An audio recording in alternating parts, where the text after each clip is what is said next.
without fear before our enemies. We have sworn an oath to restore Biafra, or we die in the process. There will be no retreat and no surrender.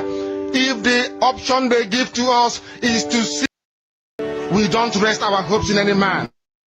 Believe that any country can do anything for us. We are going to reaffirm our faith in the supremacy of the Creator of the heavens and the earth, upon to whom and in whom every glory and honor belongs to. That's why we worship him and nothing else and no other. We worship the one true living God. That is who we worship. That is why we were created. We are not like any other people. We have been chosen by Chukwu Abiyama to serve him. We have been chosen by the Creator of the heavens and the earth that we may serve him. That is why in our names it contains every praise imaginable. Every praise imaginable to the Most High is contained within our names, because we are very special people. We are here to reaffirm and reiterate that. We are here to ensure that this very march towards our freedom cannot be hindered.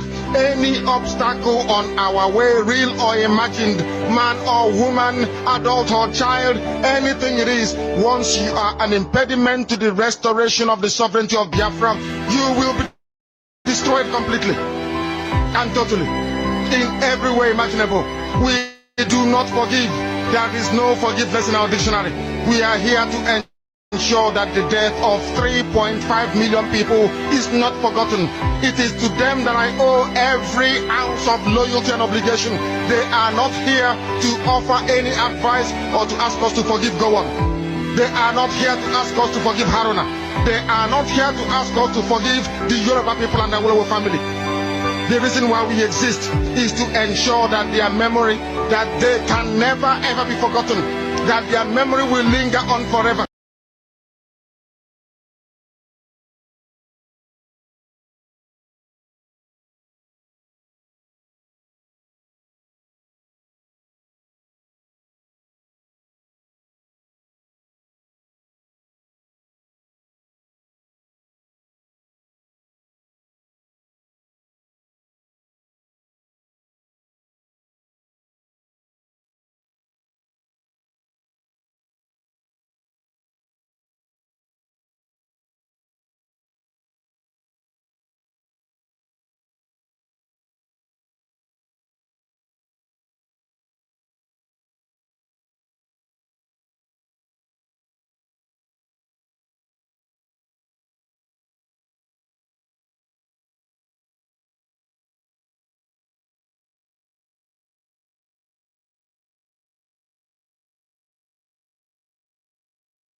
That as long as man walks this earth, this world will remember the 3.5 million people that they killed.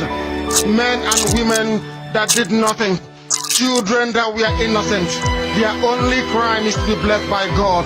That is the only crime they have committed. As those children were being slaughtered, as they were being stabbed to death by a very wicked and cruel world, spearheaded by a Awolowo. Everybody looked on and did nothing. Instead of them to help us, they ensured that our absolute blockade from land, air, and sea was absolute, that we may die, that the children of God may die. But lo and behold, Chukwu Abiyama determined that we cannot die, that we cannot perish, because we are his own. Despite all our iniquities, despite all our sins, he made us. Please, sorry for keeping you waiting. Because I was just trying to set this thing up. I stated before now the team not just disappear. So we don't know when I'm mad on the my point. Yes. We knew app. You have to go. So why I can get you a master point in and out there. They will know this is Biafran Exodus TV, always bringing you the message of redemption and liberation to the hearts and the minds of our people. We fair. They will know I so much love you. Chukuna goes each and every one of you. Each the glitters, one them wine. They will see you. I salute you. Obonne and Joko. John, I see you. Good evening. So God bless Biafra. Say amen. There will Mutuko Kabiamo. Because no yana but I click the like button. You have to go. So while I'm still studying this and I'm going to relate to yesterday we talked about USB forever. We don't have any other choice. USB forever. We don't have any other choice. Then I know because in Ndana claim that now part of Biafrans that they are also Biafrans. Now fighting against the same Biafra. Now fighting against the same Biafra. And I join Ebe has well lower. You are a Biafran and you are fighting against your government to Biafra, your own government to Biafra. For me, it doesn't make sense to me. Then I would opportunity when I join her. This Biafra, this USB government, I'm not fighting against it. All like kind of fighting TP. Choice also one Nigeria.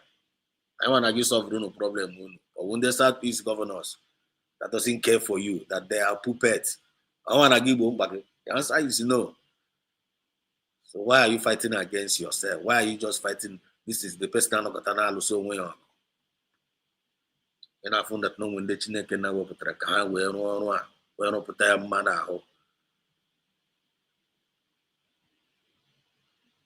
We will trade that Biafra because they have been choosing. Why are you fighting against them? Why are you fighting against your own liberation? Why are you fighting against your own savior?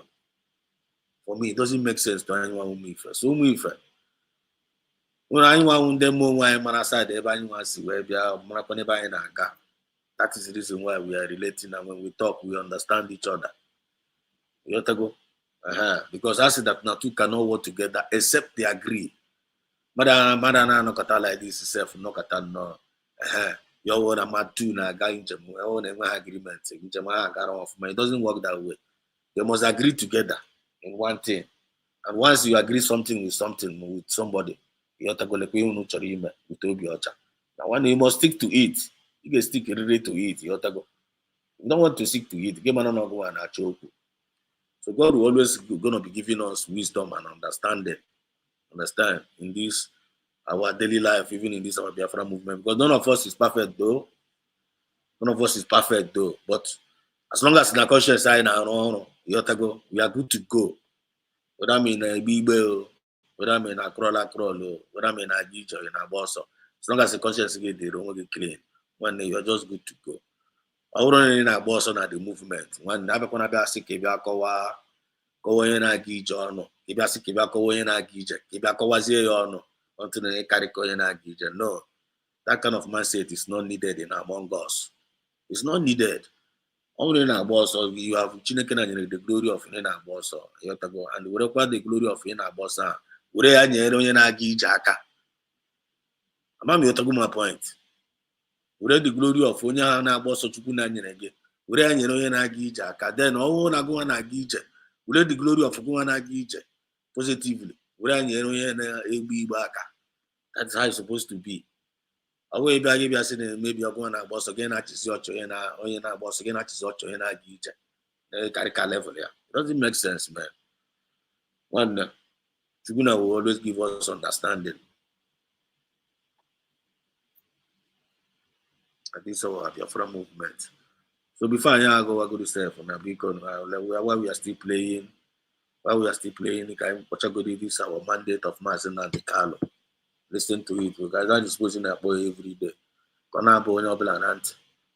I want some people in there like kind of this in the video cast wherever John Garcia this movement and then more conscience. I want to be buying camera today their fellow Biafrans. You man when you John Hammerege. Now does have fun. Now to all manners of lies it's not going to help you out, to be honest with you. It's not going to, when you're blinding men like that, it's not going to help you out. You are just actually disgracing yourself and destroying yourself. Try to apply conscience for once. You have to go just try to apply conscience once, man. Don't be sarasara, be sarasara, forget all those negative mindsets.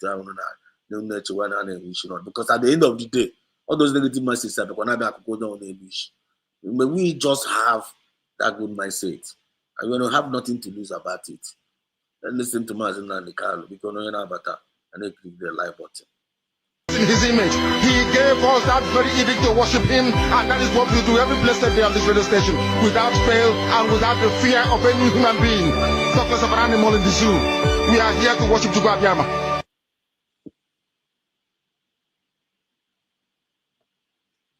Yes, so much Biafra. You're welcome. You're welcome. You're welcome. Ndo mini, ndo aso. Can they wish each and every one of us udo, ọganiru, good health, and divine protection. And they wish Umuchukunna, Umuife, which genuine citizens of Biafra all over the world. When you have a classic about ndị iro na-echere gị kesị gbapụtawa onwe gị about ihe ndị iro na-echere gị. As long as na nwanne ndị iro asef na echiche ọma ka ị na-echere ha, anwa na-asị na echiche ọjọọ ka ha chọrọ ichere gị. Nwanne echiche ọjọọ ahụ ihe na-aga laghachipụrụ ha back. I want to allow that mindset of that understanding of being positive. They are a lot optimistic. Just know. Just we don't know begin that is what just all this movement is all about. I forget to go to any some people not talk wow. Just have this simple mindset. You just will be no no. You go. Onye feeling on my head too much self, joy by wrong way or try to go be and waste go back. One happen onya ife name. All these people that have been fighting against, like kind of look at what is going on in the world today. We know actually that the people of the world are actually reformer. I'm at that one, quite all right. But that will not stop Ndoma, because Ndoma they have been created to do reformer. They have been created to do reformer. So all those in the Ojana they use can we tip Ndoma. One they always have a God back of them. The best one is because us now chicken and natural annual name order. I want actually you feel me? They will okay, see you. God is our strength for real. So just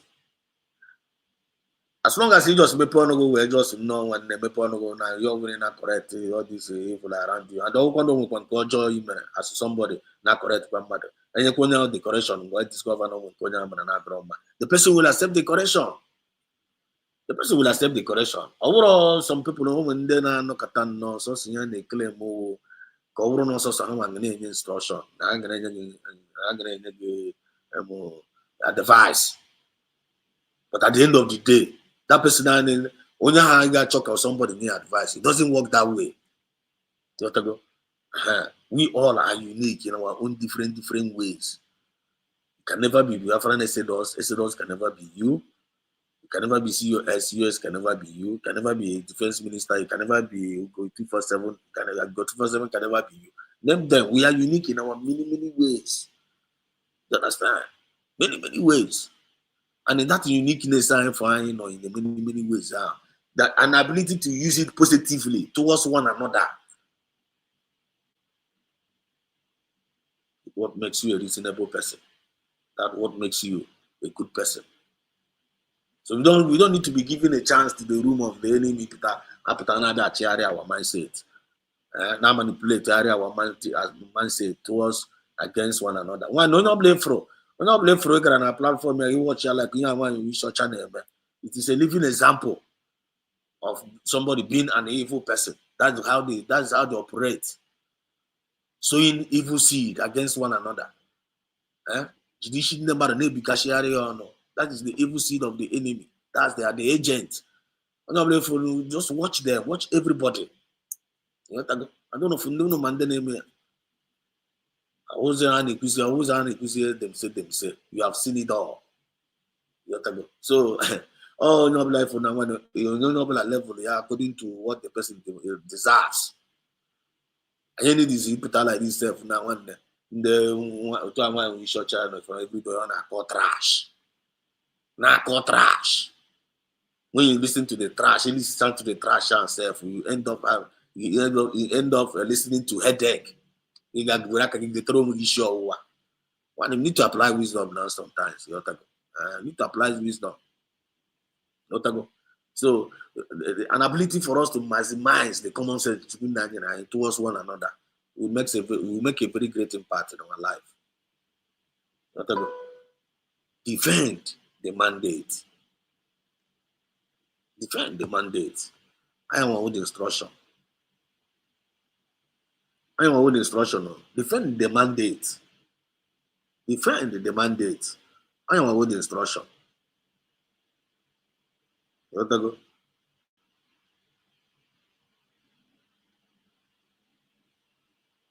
I am with instruction. I'll be right back. Just give me a second.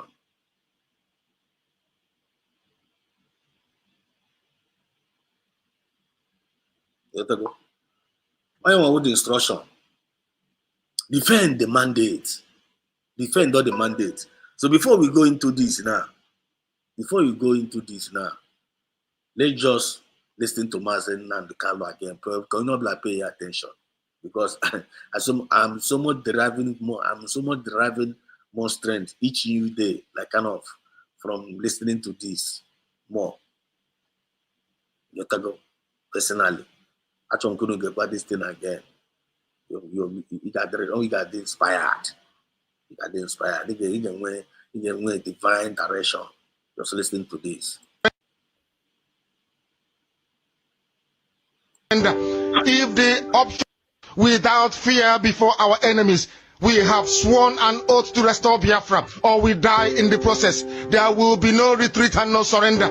If the option they give to us is to seek our restoration by violence, every living thing living in the zoo will be destroyed. All the animals will be destroyed. It's a promise and a pledge we're making to them.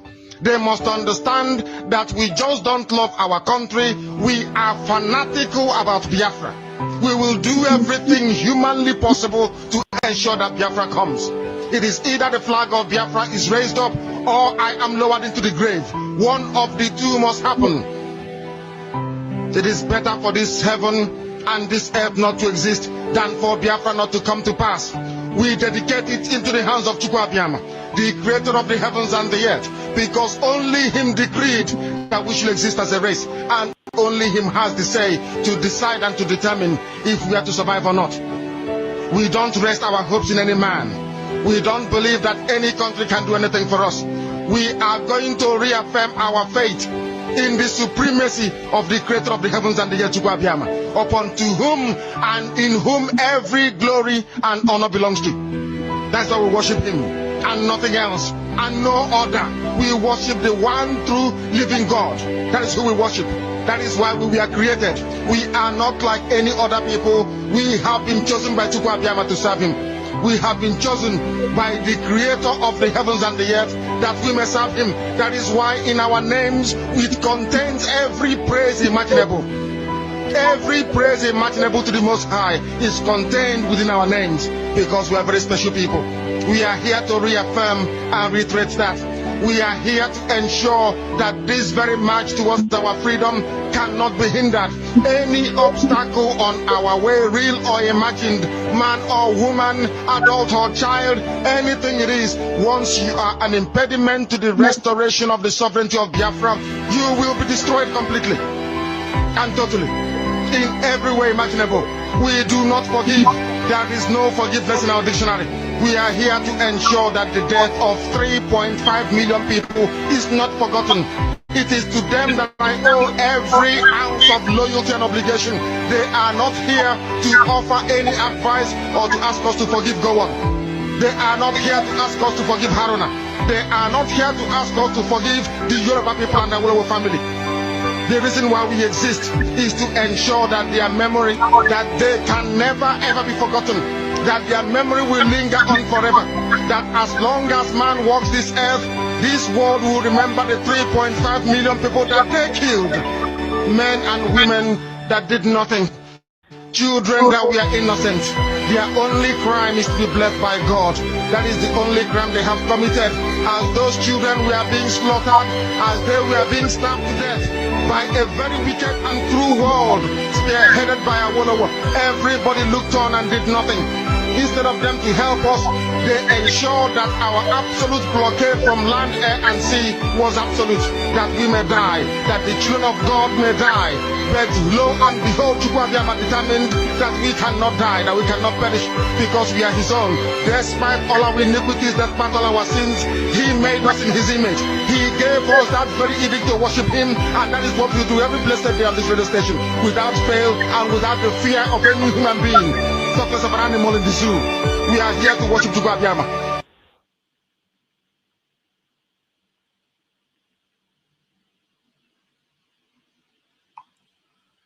Yes, Chukwuabiama. Now. How do you feel when you listen to the voice of Mazen and the Kano? What did you derive? I'm talking about Biafrans. Genuine Biafrans. I'm talking about genuine Biafrans.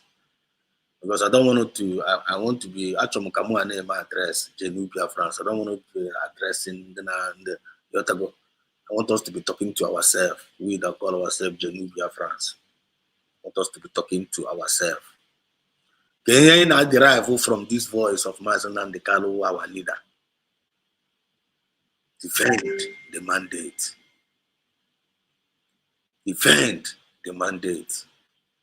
So that no one any other choice. That now this restoration must take place. Because without this restoration now the people of God, not only go, even our next generation gave.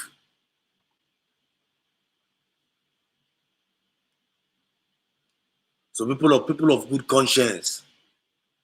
That's why I had to get involved. That's why I had to get involved and keep as well now. When I pursue the thing. With a genuine mindset and with a humble spirit. And I had it very, very happy. I had it very, very pleased that Chukwuabiama, God is using them to do what they are doing. They are not complaining. They are not complainers. I wouldn't not complain. They know they complain. They know they do. They complain. The only complain they are not complaining to Chukwuabiama. Maybe what they feel or what they are going through. But the zeal of what they are pushing now I'm kind of in the front. For the well-being of everybody. So when you jam across this kind of a spirit, what do you do? What goes into your mind? Like as we being Biafran, genuine Biafrans. Like that word, genuine Biafrans. Genuine Biafrans are what No. I'm not talking about Newu One, we all have weaknesses. Yes, we know. I have weaknesses. You have weaknesses. We all, none of us is perfect. But when we know that now when the conscience again are on, when we know that now somebody you know that when you are wrong and when you are right, an ability to assimilate information, having self-control, how to talk, when to talk and when not to talk, applying common sense in everything you are doing, thinking first. If I do this thing, how is this my brother going to feel? Is he going to feel good or is he going to feel bad? How is my government going to feel? Is it going to feel good or going to feel bad? This organization that I belong to, what is my impartation in this particular organization? What is my input? What are you representing in wherever you belong? Now we have accepted that we belong in USB government. What is it that is expected of us as we that are the USB? Because this USB means me and you. United States of Biafra. It means me and you. Okay, what is it inside of our mindset? Like we belong to this USB. What is it inside of your mindset that you are shining out there for the benefit of others that you belong with? Or positively or negatively? The answer is ours to answer. And so all you know we think come and dig no to send a table. Mwana wetekwe nke ọma dị m n'obi na-edosakwa na tebụl. Onye ọzọ nọkwa ebe ọ nọ na-ewetekwe nke ọma dịkwa n'obi na-edosakwa na tebụl. Nwanne ile nkụzi anya na dat tebụl ahụ, onye ọbụla wetagasịrị nke ihe ọma ahụ, ị ga-afụ dat nọ ihe ọma ihe ga-eju na dat tebụl ahụ. Ị ga-afụ nọ ihe ọma ihe ga-eju na dat tebụl ahụ. And mgbe ihe ọma niile ebe a na-ozi na dat tebụl ahụ, what do you see? What do you see? You will see freedom, you will see sweetness, you will see harmony, you will see enjoyment. One we hear so that Nandeba use common sense never achieve this thing and find here. Instead of going into of doing it the other way around. Madabagana Takashiaro with Nishiaro unnecessarily. And I do we cannot even tell. Cannot even express yourself. In our song gongo. Bitterness everywhere. Organic command nothing. No man. One only a mother na carry. Only a mother na carry. Only a mother na carry. This our stage of this our struggle if I not get now. I had to go suppose or not like to go suppose you respect to when I when you now one acquire room with you. Because all these things if why it doesn't like kind of all these people are not which are it doesn't yield any good result that they're actually destroying themselves. They should stop it. That would be very good advice. Very, very good advice. You're talking my point.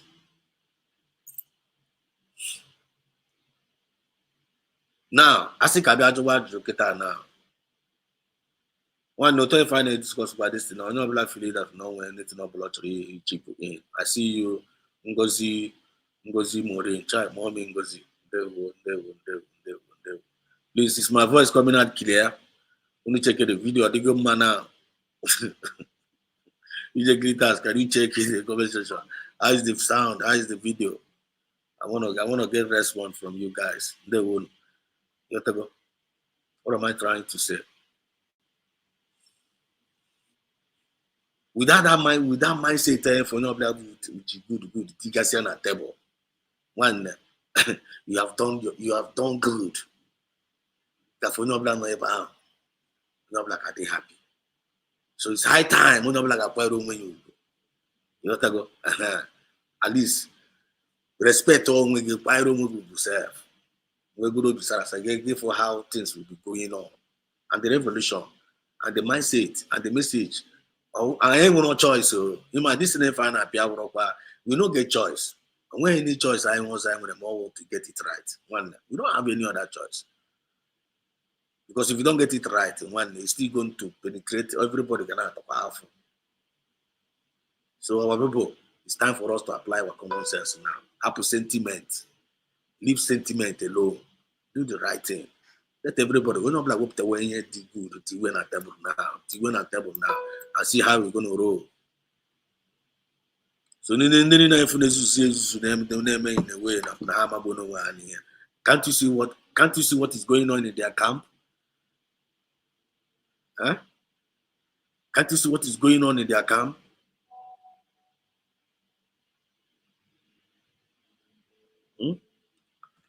Can't you see what is going on in their camp? All of them are being running at the channel confused.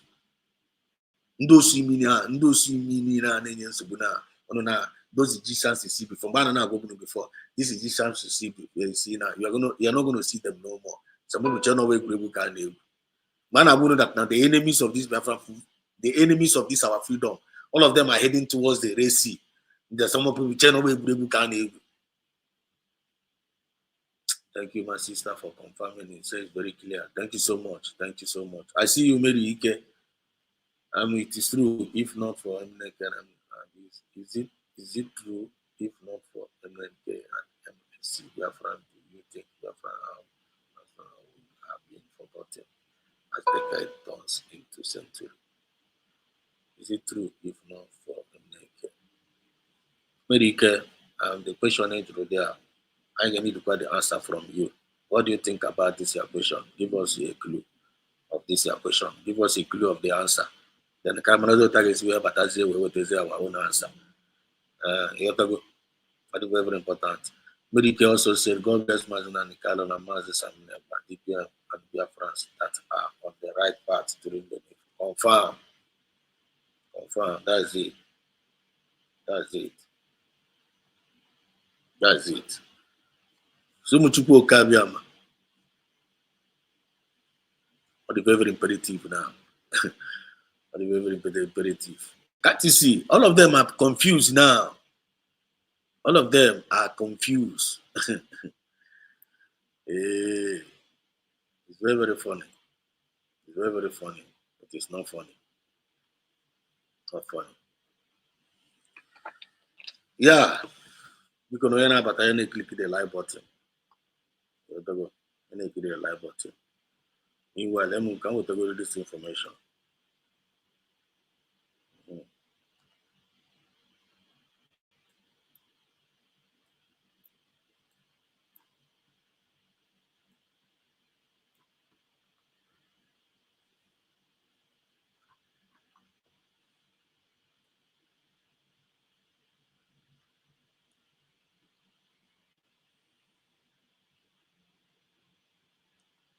Unulaya no there now. I'm gonna for something there. But before then, let me go to the Twitter space the handle of Tongoza Rabezi and bring some update there. But meanwhile, this place is any Nigerian police, military, or security forces occupying the 40 states of United States of Biafra territory is a terrorist and an enemy of the state. Deputy Prime Minister Tongoza Rabezi address to Biafrans.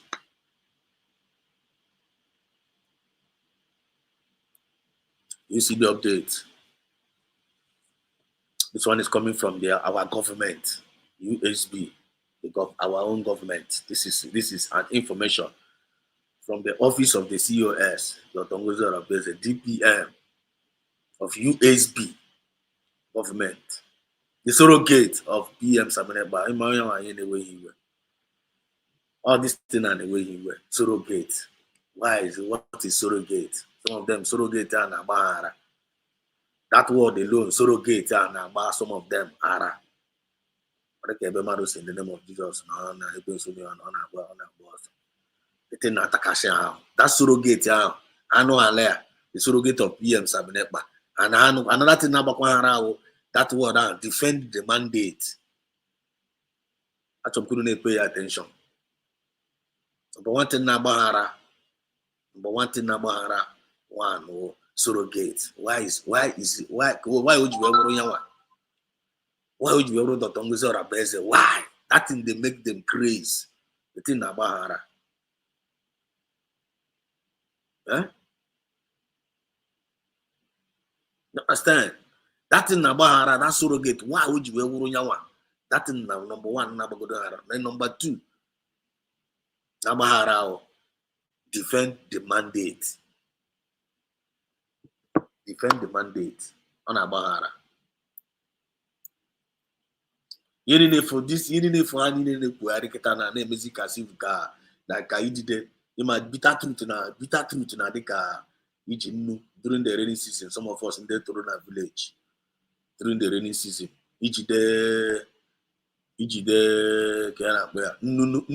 No salt now we asa idide. Okay, ma okunu na the reaction of idide which salt we asa. In the reaction of idide. That is how they fall back in the field. Look at that. Now that is what is happening to them. Surrogate. The thing number one OP. Secondly, defend the mandate. Why? Why is this shit? Why would you ever yawa? And art in if an art. Na art I na ko study in if an art. Na to as in if an art internet. Na to in the morning, in the afternoon, in the night, even an woman not what they run out what are they trying to do? They want to stop the mandate. Are you getting the point now? They want to stop the mandate. That's what they want to do. But the mandate they want to stop, it is an unstoppable mandate. But they are not, I don't know whether they are getting the point. What they are trying to stop is something that is unstoppable. Don't they know that? On how many idea? On how many inform? Now you know that you say something be unstoppable. Because when you want to stop that unstoppable, you man always divine. You are going to be destroyed. Why is it that some of us, when we are trying to tell them this, is when you all love they are all love. For me, this is pure love. Man, and I will get this kind of bitter truth. Instead of you going against strength, don't listen, but now one never I'm not gonna self knows that drop. Maybe I was confused, maybe I was misled, maybe they brainwashed me. No, I don't need to go this path anymore because this path is not even yielding any good result. It's not even yielding anything good at all. And when anything that they present is good written on the table, the only thing they present at the table is lies. Another thing they present on the table is blackmails, propagandas, injustice. They bring to the table unfairness, bitterness, hatred, envy, jealousy, at the table. When you put all these things on the table, even when you even got envy, at table, you would jealousy, at table, you would bitterness, at table, you would hatred, at table. You would spirit of mpompo, okwu ga na-ekwu okwu. Ya mata na onye na-ekwu na okwu karịrị mmadụ. You would have na table. One of the question I would say now, onye na-aga iri nri ahụ that onye na-aga iri ya. Onye na-aga iri ya, we teach that envy and hatred, bitterness, onye na-aga iri ya. Go on eat that thing on the table now. You really are in the tea on the table. Then if you cannot eat it, why are you giving it out there for people to eat? Do you get the point now? Do you get the point now? I hope we are connecting the dots now. Something you know that in a one there, then why you change near matter? If you go there, all spirit of witchcraft they are, all spirit of evil they are. You need to detach such people. Then you need to put them where they belong, to the trash. You don't need to entertain them. But you know why you're not food. I chọrọ ka ọ dịrị ha na mma. I chọrọ ka ha nwee genuine repentance. I chọrọ ka ha nweta this message of redemption na ife anyị na-esi ebe a. I chọrọ ka ha nweta this message of liberation na ife anyị na-esi. The same way Moses wee zikwa ya that time ahụ. The same way Moses akwa zikwa mgbe ahụ ka anyị na-ezikwa ya here now. They did the difference. Instead of you to clap hands on the chukwu na even gbado ha kpere ha ekpere. Support them like out of Korea, like we were so saying around support ha ka egbuo, kpọta ha ka egbuo. Onye ga na-akụgụ n'obi. Onye na-asị ka kpọta ka egbuo, ka ihe ọjọọ onye a mere gị. Ime ike gwa the world ihe ọjọọ onye a mere gị. Why? If not evil mind, that person will. But na ifuna nke ikpeazụ a, Chukwu oke abịama have risen. Chukwu oke abịama have risen to fight for his own people who can battle with the Lord. Onye na-aga lụsa Chukwu n'ọgụ. Chukwu na-abịa lụrụ gị ọgụ na nwanne onye na-aga lụsa ya ọgụ. They make you reason am now. Make you reason now. Make you reason now. Chukwu na-chere lụsara onye na-aga elu onye na-aga ikuku. Make you reason am now. Then if you don't have that faith in God, I believe you. I bụrụ nwa ụmụ Chukwu na nwanne gị tụọ ọnụ gap now. Gị kwọrọ onwe gị ugwu n'ofu ebe ọ bụrụ no choice onwenye ga-egbu gị egbu nwanne gị were nwa ya kpaa honorably kpara onwe ugwu no one side. You know one side gị nọkwa one side with positive mindset ọ nwekwe na one side gị na ebe a na-esugharị ibi na ebe na-eme ime cowbell. Onye na-aga discourage ndị ka nọkwa anọ ọ jọgburu onwe ya na njọ. If ọ bụrụ na ị na-eme otu ahụ chegharịa today, don't do it anymore. Don't do it anymore. We are not brain no heba. Brain no heba at all. Onwene na agwa nwanne ya, nwanne na ọnụ gị na-esi isi. You have to go nwanne ga-ata atọ. Some of my friends no na abọ na agbakwa. Some of my close associates. You have to go tam no kita na mu a hate body order or mat order nwanne. That one I no go area for me. You know, one give them now, so I'm gonna somehow. One I know if you stand down. More even some move around my judge, when you're a major on one because confirm good body order. My junior on the money is because Bagodum. Yeah, when I saw no one or the bread video. You don't know, now one on the goose is self. You get my own now, maybe so. You know, my master again, my master again, one on the good piece. You're the only chingom in the motor, buying a gas again, on or sweet. Ma was the second one, a garden stand, maybe you only care in a tato. You give your tago, now making sure in a brush here in our tongue. We see all those salivas in now, we see all those tongues in our tongue, clear, all back on the monomadi JCC. I want the monomadi JCC. I remember when we were a little kid, my mom back was in taste a tato. It touched herself, but my mom self, he got saggy all the car walk. He got saggy the sash, the tin in no gonna red. You got not as red or what give us a shadow gum in and on. So when some people then are to a attach a tongue hardy, there, I'm upon on her knees. So yeah, oh, you look, oh, we lulu. I'm only for mother, and I am one mother, and I'm one on witnesses. I don't know life for what I get. I'm not going to ask you, BBI, we were when I wide western on witnesses. You won't in Macononia American by telling you that non witnesses. I don't have from Organization. I got just know when I went Corogo. Yeah, you brought this guy now, party.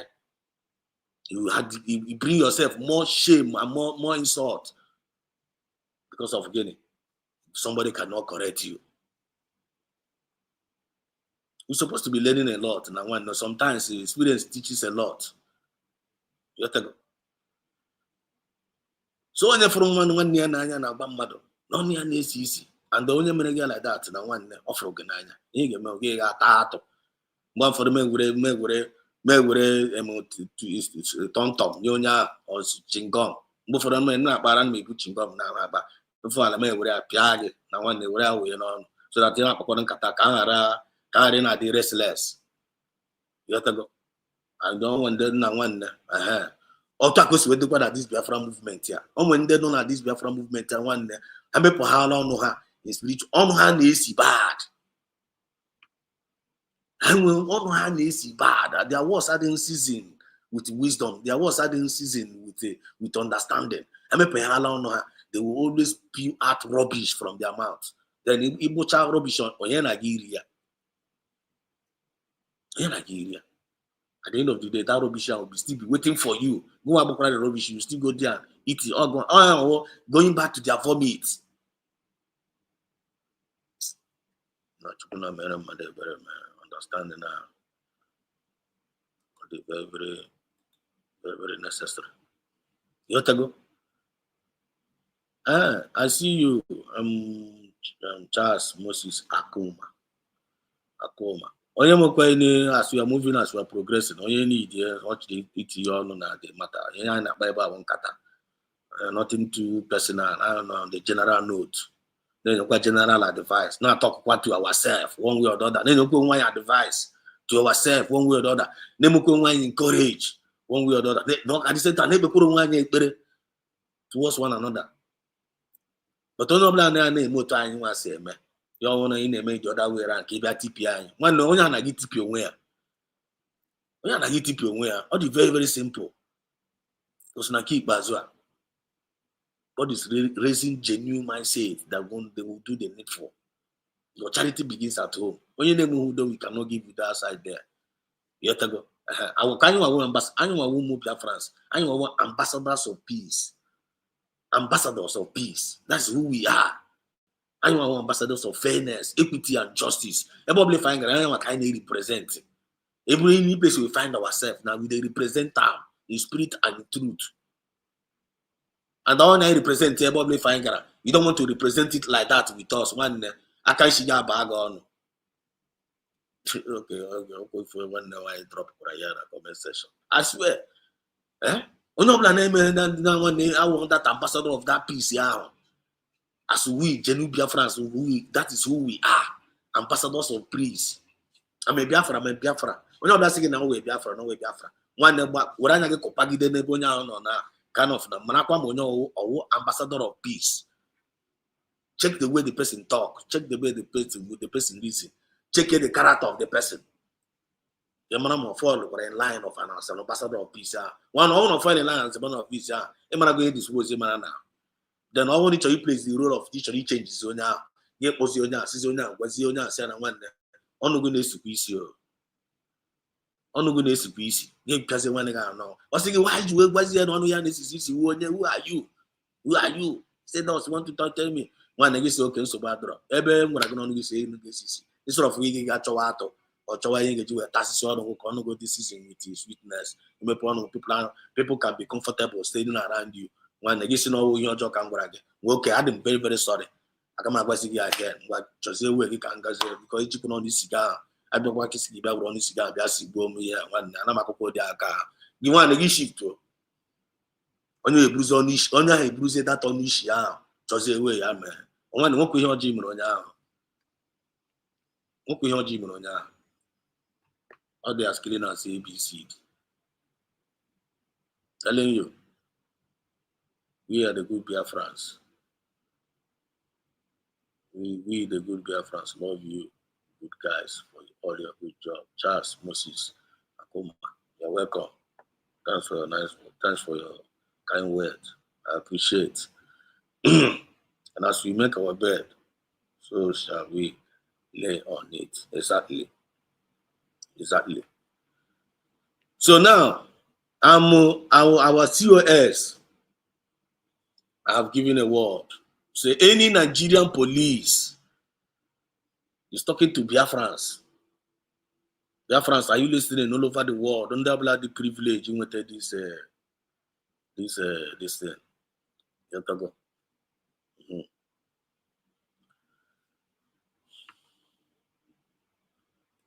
Also that any Nigerian police, military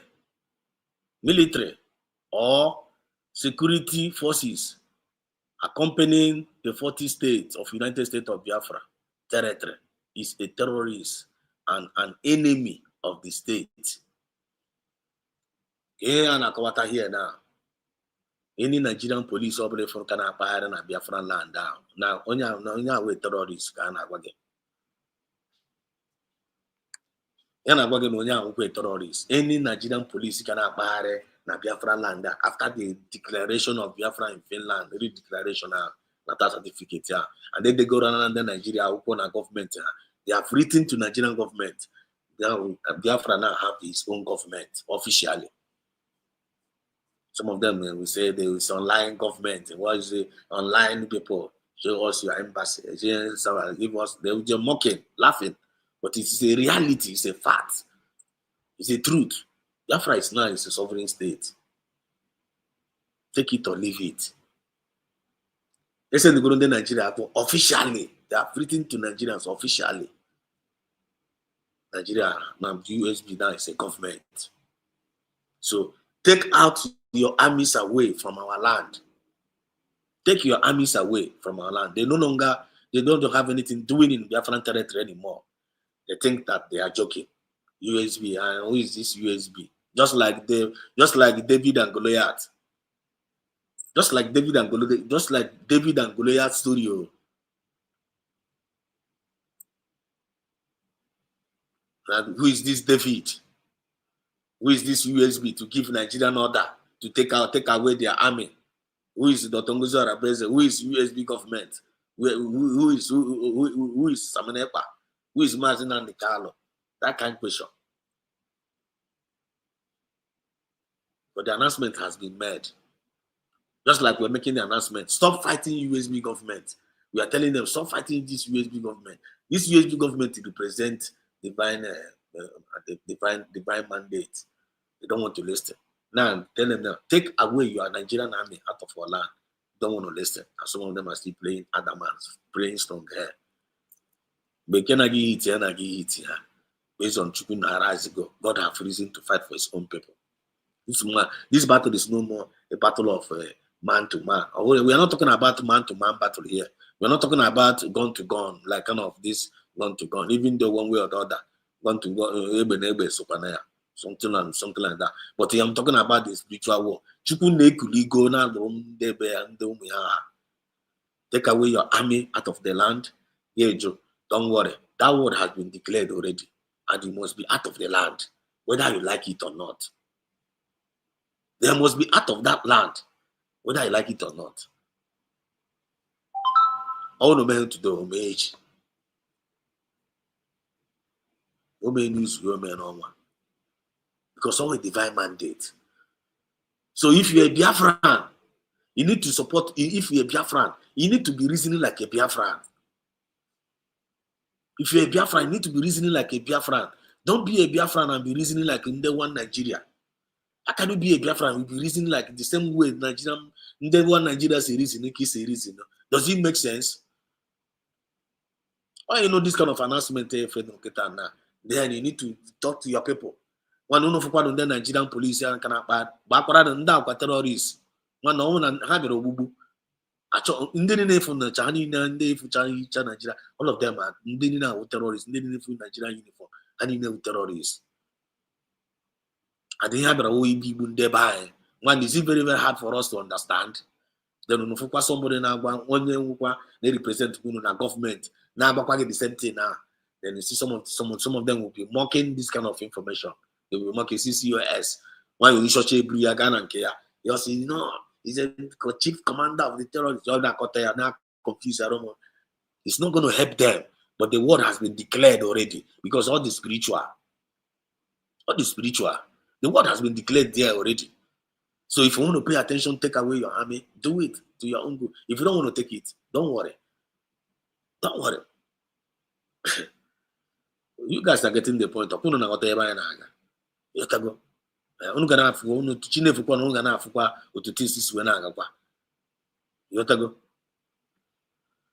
me see whether this thing can go down. Oh, wait. Okay. I think it's better like it's better this way now. Oh, now I get it. You have to go. So take it or leave it. The word has been declared. You're welcome. You're welcome. You're not about to click the like button. And all know when you actually add to this discussion so far. You understand? You can ask for a link. Ask for a link. I will send the link in the comment section there. Then click it and enter and drop your submission. Divine Precious, I see you. You're welcome to the program. Say my concern is those who consume information from Zoom Media Gutter. My concern is those who consume information from Zoom Media Gutter. But thank God, a lot is happening to expose them for the end that we may arise. All right. My concern is those who consume the information from Zoom Media. But thank God, a lot happened to expose them. Yeah, I'm telling you, that's one Divine Precious. That's what we are trying to do here. That's what we are trying to do every day. That's what we are doing. Not even we are trying. We are doing it. You understand? And that's what we continue to do. Try to be letting them know, putting the record straight there. Onye mente, you all know. Mami, you go. Onye never can't. Onye agano. But the most important thing, I know. We said we put the thing straight there. You go. Onye nwe this opportunity, I find you. Your baronia. I mind you remember for the I need to go and there are some of us in the comment section. And deciding couldn't whenever the program next year. So that those are no no. That go to a case safe come mad. You have to go. I want you to touch again those time for your own self. I want a matter to agree to you. You have to go. I want a matter to agree. So now you can agree to the truth in the receive. I don't want to agree to the truth in the receive. You want the truth one way or the other. You have to go. You know your Carib. Because all your mark I can use your mind. Who's your joy and I move to hang on? Who's your joy? One hotel, you not getting wisdom. I get you in a handle. Who's your joy? I be on one side. You have to go. Then keep as well. No more bad image. We don't need it anymore among us. If not bad image, we don't need it anymore. Huh? PM said. PM said Nigeria, we are not Biafrans. We must be. Let me put this one also here. What are we talking about here? So the giant step in the right direction. When you look na picture now, right by the screen now, what do you see? You know for PM Mazina Nikalo not there.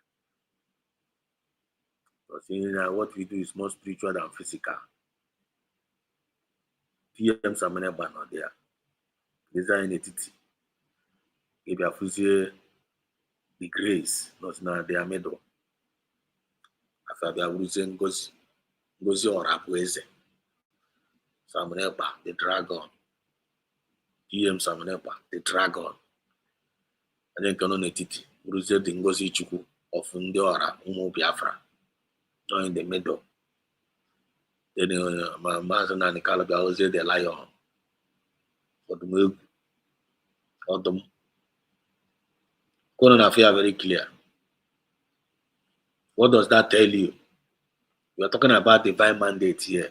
Defend the mandate. That was the instruction. That believer for that believer for about this our restoration of our Biafra. I'm not again here. Just he gave by the thing now. When he can a lot of connection, he can that is he can with the more message, he can that is think it's enough fantasy things. Think it's enough fantasy things. Enough is in doge cry and I find him. Think it's enough fantasy. How can I so okay, how can I so go ye? Go up wine, such a noton and a on associate. Almost go the test. Almost go the test. Almost go the glory. Almost go the respect. Almost go everything good. Biafra have to offer. Everything good Biafra have to offer to the people of Biafra. The women have lost it all. She have mando to her. They have lost these people. They did more harm than evil. They did more harm than good. DP webta olako ke woman haga condemn why already afford olako to saya bacha then kita na they cannot even have account of their own now. How many mutezi olako now was a problem to them. Do you know the reason why? Because I have a journal where kobo olako kai condemn mutrana COS in use man in Nigeria no condemn mucha boy terrorists. I am working at Gimepe. I am working at Gimepe Chagi Gabriel, Gurana Tromo Biafra, to what I go to Tiri there.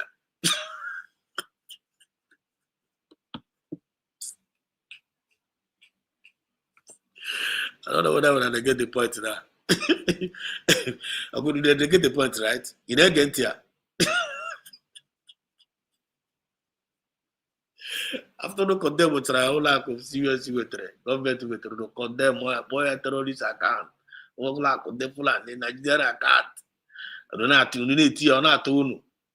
You don't know to not to know that time or not to talk now to now money. And I said, okay, come on. A packet is that the thing choke go and no.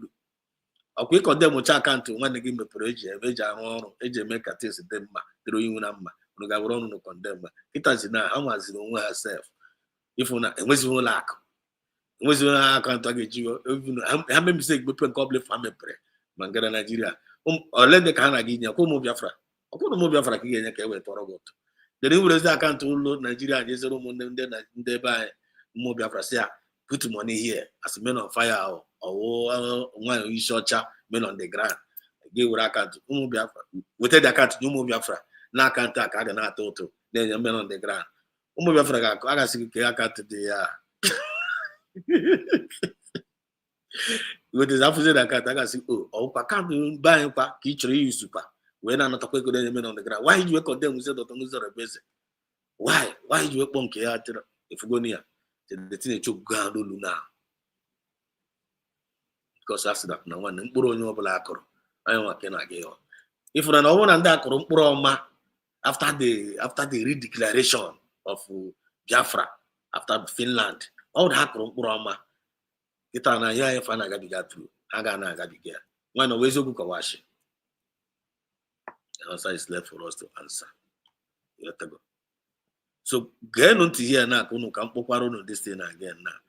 Before I about this one now, like we don't allow you to eat to the neighbor. Cow over wine, no. You can't eat to the neighbor, no cow over wine. And it can be a little bit out of context, but it's not out of context. I want us to derive something from what I'm about to play here now. And we're going to put something there. And maybe AI and always storyline based on the TikTok. But I always take out extract messages from anime, extract message from any angle. Because I'm at sensitive with words.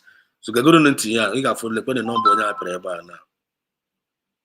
EOD is about to BRB. These Philistines thought they could flex on me. Big mistake. I just took some pre-workout and finna bring the house down. That's good, fam. Your boy David here, about to yeet this little stone at Goliath and see what happens. Okay, so I told y'all to trust the process. But no, y'all wanted to stay in Egypt stacking bricks. Yo, it's Shadrach. This ran. See that place. I ever can't do up something. Kalash back a little bit. Yeah. Ooh, y'all wanted to stay in Egypt stacking bricks. Yo, this little stone at Goliath and see what happens. Okay, so I told y'all to trust the process. But no, y'all wanted to stay in Egypt stacking bricks. Yo.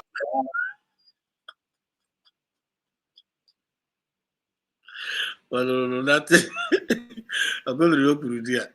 I told you all to follow the process. I told you all to follow the process. I want to fall back. Follow the process. Follow the process, the template, the mandate.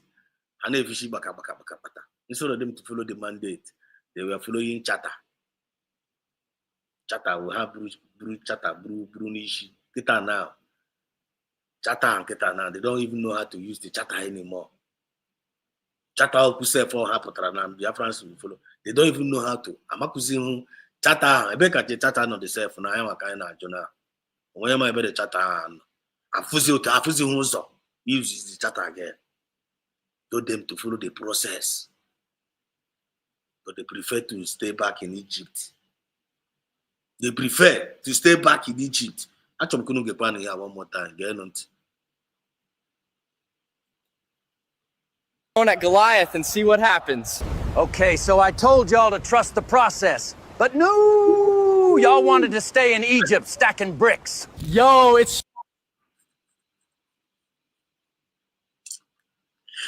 Now, I want to go to the point to that. I'm supposed to learn a lot, man. Get on to Masina and Carlo. Get on to Yanti again because we're not tired of this video. Just get Option without fear before our enemies. We have sworn an oath to restore Biafra, or we die in the process. There will be no retreat and no surrender. If the option they give to us is to seek our restoration by violence, every living thing living in the zoo will be destroyed. All the animals will be destroyed. It's a promise and a pledge we're making to them. They must understand that we just don't love our country. We are fanatical about Biafra. We will do everything humanly possible to ensure that Biafra comes. It is either the flag of Biafra is raised up or I am lowered into the grave. One of the two must happen. It is better for this heaven and this earth not to exist than for Biafra not to come to pass. We dedicate it into the hands of Chukwu Abiyama, the creator of the heavens and the earth, because only him decreed that we should exist as a race, and only him has the say to decide and to determine if we are to survive or not. We don't rest our hopes in any man. We don't believe that any country can do anything for us. We are going to reaffirm our faith in the supremacy of the creator of the heavens and the earth, Chukwu Abiyama, upon to whom and in whom every glory and honor belongs to. That's why we worship him and nothing else and no other. We worship the one true living God. That is who we worship. That is why we were created. We are not like any other people. We have been chosen by Chukwu Abiyama to serve him. We have been chosen by the creator of the heavens and the earth that we may serve him. That is why in our names it contains every praise imaginable. Every praise imaginable to the Most High is contained within our names because we are very special people. We are here to reaffirm and reiterate that. We are here to ensure that this very march towards our freedom cannot be hindered. Any obstacle on our way, real or imagined, man or woman, adult or child, anything it is, once you are an impediment to the restoration of the sovereignty of Biafra, you will be destroyed completely. You hear that? Do you hear that? Very, very sound and clear. Protect the mandate. Because once you are an impediment against this movement of the restoration of Biafra, you see, that person will be destroyed completely. Who is saying this? Our prophet, of our time, and you know that all his words come to pass. So one day, you got somebody got the child wise, no child this kind of thing. I'm upon this man now, and now a prophet of our own time. Can you know name again? No child impediment. China, got force to come again. Whether my go, get brainwash you. You can dance to the tone of the voice of your enemy, allowing yourself to be used, or for you to be a self-destruction to your own self. When that what makes that person exactly a nonsensical productivity type of human beings, that you can never be part of them, even in this life or in our next life. He said, every living being no this Biafra movement, all that is not applying their conscience such individual. I may I never be part. I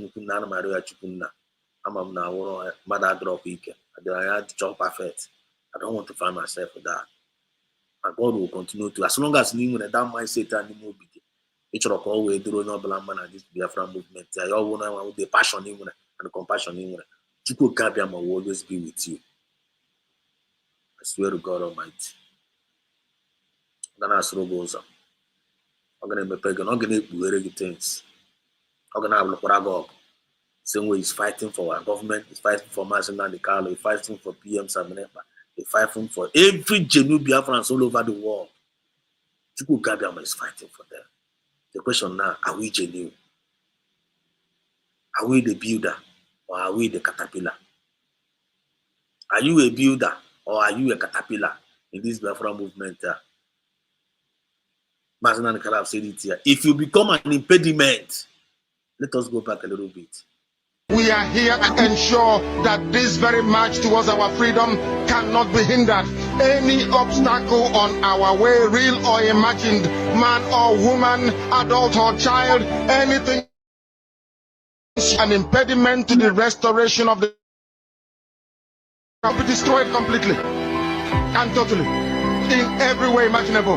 We do not forgive. There is no forgiveness in our dictionary. We are here to ensure that the death of 3.5 million people is not forgotten.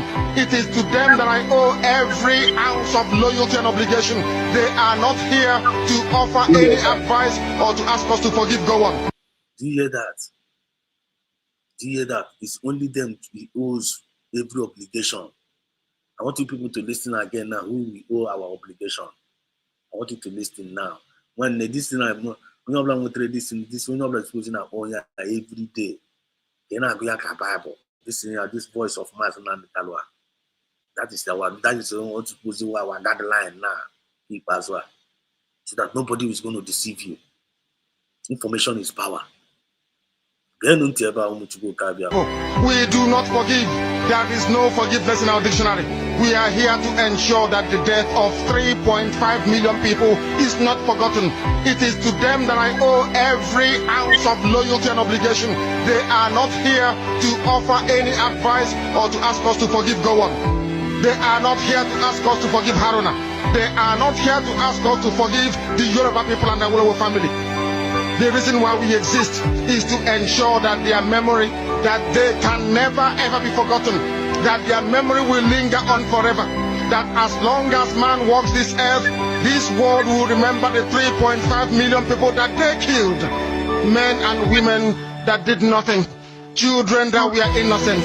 Their only crime is to be blessed by God. That is the only crime they have committed. As those children were being slaughtered, as they were being stabbed to death by a very wicked and cruel world, spearheaded by a Awolowo, everybody looked on and did nothing. Instead of them to help us, they ensured that our absolute blockade from land, air, and sea was absolute, that we may die, that the children of God may die. But lo and behold, Chukwuabiama determined that we cannot die, that we cannot perish, because we are his own. Despite all our iniquities, despite all our sins, he made us in his image. He gave us that very edict to worship him, and that is what we do every blessed day on this radio station, without fail and without the fear of any human being. Talk less of an animal in the zoo. We are here to worship Chukwuabiama.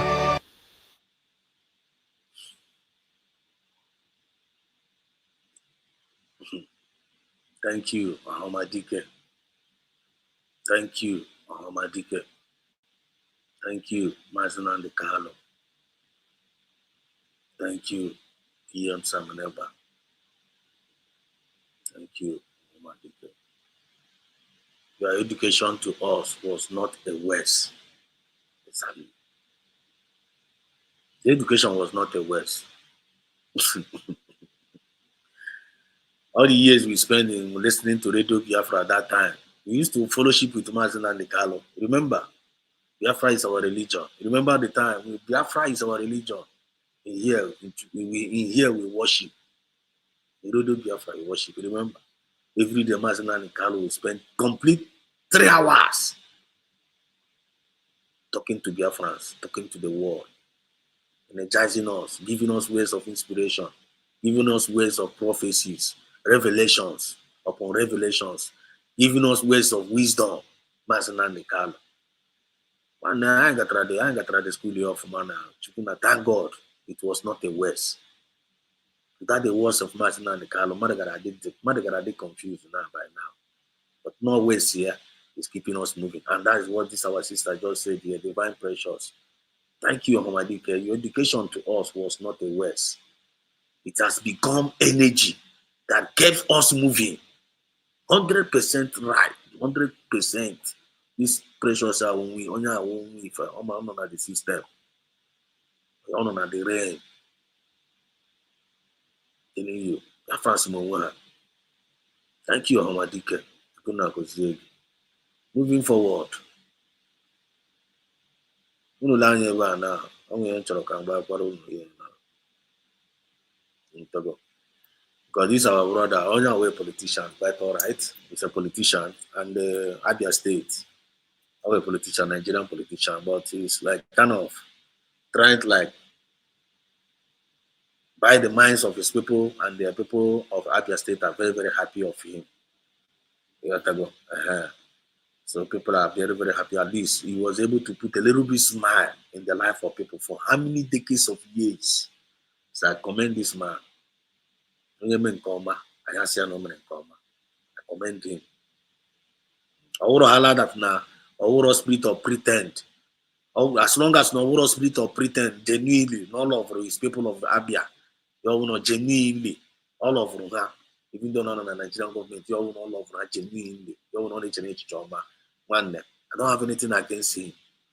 But in Kemuana, like you, in pretense. Yeah, we grow mind, you know, at the end of the day, we give the minds of those millions of Gabura in Nigeria, on count, Katon down again, Babunya. That no blame, when I get jala with ceremony. Feel me so let's watch this our brother. Governor Oti.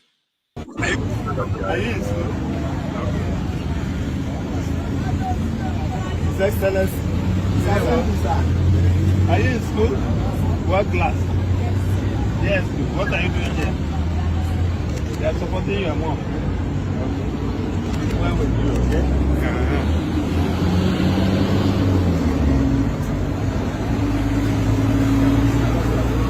How are you? Are you all students? Yes. You are in school, right? Yes. Are you paying school fees? No. You don't pay school fees? It's free education, right? Okay, that's good. And good evening.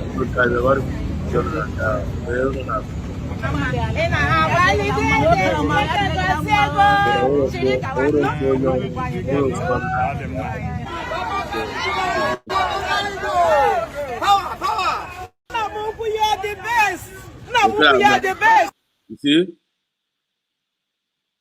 Yeah? Are you from Abi? Are you in school?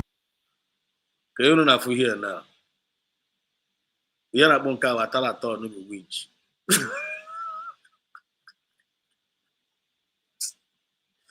No witch. No matter how good a Nigerian politician will be, I'll get you away to inherit the dream Biafra for their own people. He get you away to inherit the dream Biafran government for their own citizens. No matter how good they try. But this, if you don't know how hard this man managed it, after decades of years, other governors who render at the place useless. When you capitated no, so simply no, when you throw over main road, or just much over main road. But just small dirty. But just small dirty, too small to solar energy. Look at how people are happy. Look at how their people are happy for him. Some of them are fantasias, as person always chineke. Man, not that kind of thing. But that is not the best for us. Let me hear Japan for yourself.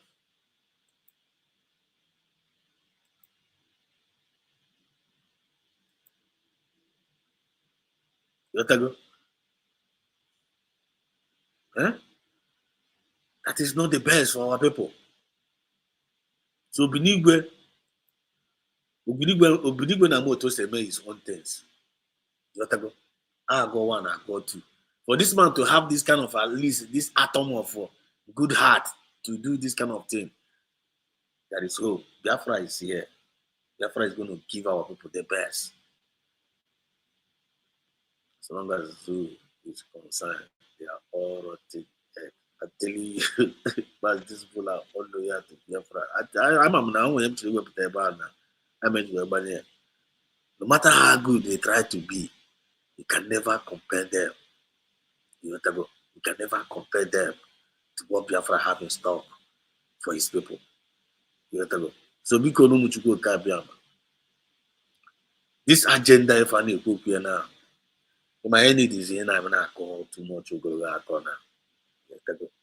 Because I am gonna go WhatsApp already. I am gonna go now one. I'm gonna say we got our energies. I'm gonna say we got our energies. Our enemies, all these our enemies. No, I say no. You have to go. So say I need to. I try to carry na ha. I try to carry na ha. But I be na ro aka ni kene si ni. But I don't remember na carry na. I am gonna be na sounding like that. Our enemies are sounding. I want to hand it behave Kandara. I got be so na yara now. I get so na when I yara. You took my point. I want to na the yara. I get so na we yara. I chara. One day I go na ara kunu na I get soon we yara. I na mezusu. I go no susu kunu na eme. I get soon we mezusu a. Ana ato ase. And I say na one day I want to make video na ato ase. We no go follow una they lie this lie. I'm not talking my point. We always be an opposite of who they are. God want to throw. I want to see our goodness sign on the table. I'm going to see our kindness sign on the table for Biafrans to enjoy. I'm going to see our peace sign on the table for them to come and enjoy. You know, you're going to the testness, sweetness. I'm going to see our opium on the table. When you get put together, we do opium, we do opium, we borrow maguru. If you talk about a piece and give a piece and borrow good, get with a kindness and from table, get with a borrow good. But in return, you join that kindness and go on about another, go on about another kindness and another, go on about another peace and another, go on about another goodness and another. Kindness or when can they produce? Goodness or when can they produce? Peace or when can but then I like another, don't that go fire you. Don't that go fire that person. You are taking what you cannot give. But then I be another again. Again, you know, you mad on a rudo, come out when we test it one piece when we're angry. You know, I say chapa, but it's a corners and any rudo. ị chọrọ ka onye ọzọ na-enye gị udo a na-aka ụdị aka ha akọ mana na-aka ụdị aka ha akọ. You take my point. So anyị achịkọtawakwa na lekwe ihe a na-ebe a na-awụ ole nke na ọ nwere onye ọbụla chọrọ itinye any one or two yotago ya click ele nke abata drop submission ya. But meanwhile na achọrọ ka mkpọ this our brother na make una listen even though no tiri afa ala anwe ya ji ala ya eme ya ama the message dị behind ihe ọ na-ekwu. Ndị ga-ego na afọ tere botere lasị na why ji wee kpọa the name of ala akụiri ana m akụiri ya. So ibe ebe a na ndị ọdụ fort finders a na ebe fort na-adọrọ just kwere ngwugwu just abịakwana na this program gbacha because iti ha any person ọbụla tiri bad energy ebe a na-ejiri ga-eso onye ahụ na-aga ozugbo gee ntị kono n'ihe this guy kwuru aga na-akpọkwa ya asị egwu tibe ọga na-abakpọkwa onye ọbụla na-ama ebe a nọ. Africa. To my fellow leaders, to the heart of our continent, our communities, and to every African living across the world, this message is for you. Africa is not poor. We have been made to believe we are poor. But the truth is, Africa is the richest continent on earth. We have what the world dreams, like gold, diamonds, oil, fertile land, clean water, 12 hours of sunlight every day, and ecosystems full of life. Yet, our people suffer in poverty, our children go hungry, and our youth leave home, searching for dignity abroad. This must end.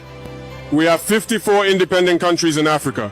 That means we have 54 presidents, 54 governments, 54 flags. I swear to Allah, if we unite, there is no force on earth that can stop us. Not one. To my African brothers and sisters, freedom is not just a flag or a national anthem.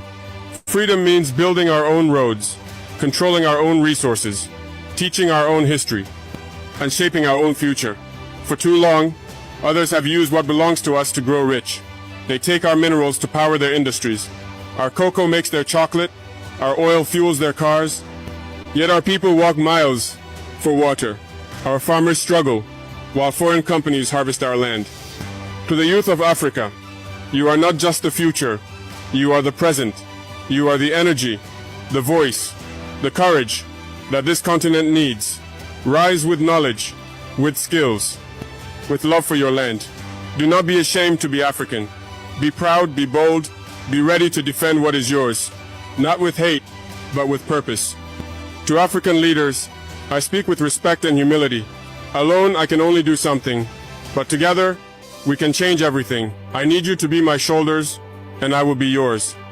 Let us stop waiting for solutions from those who benefit from our problems. Let us create our own path with African unity, African pride, and African solutions. To the businessmen and investors of Africa, especially those living abroad, come home, believe in this continent, build your companies here, create jobs here, and develop your land. Let me joke a little with my wealthy brothers and sisters who live in the West. You spend your life, your time, your money to build beautiful cities in other countries. You make their economies grow.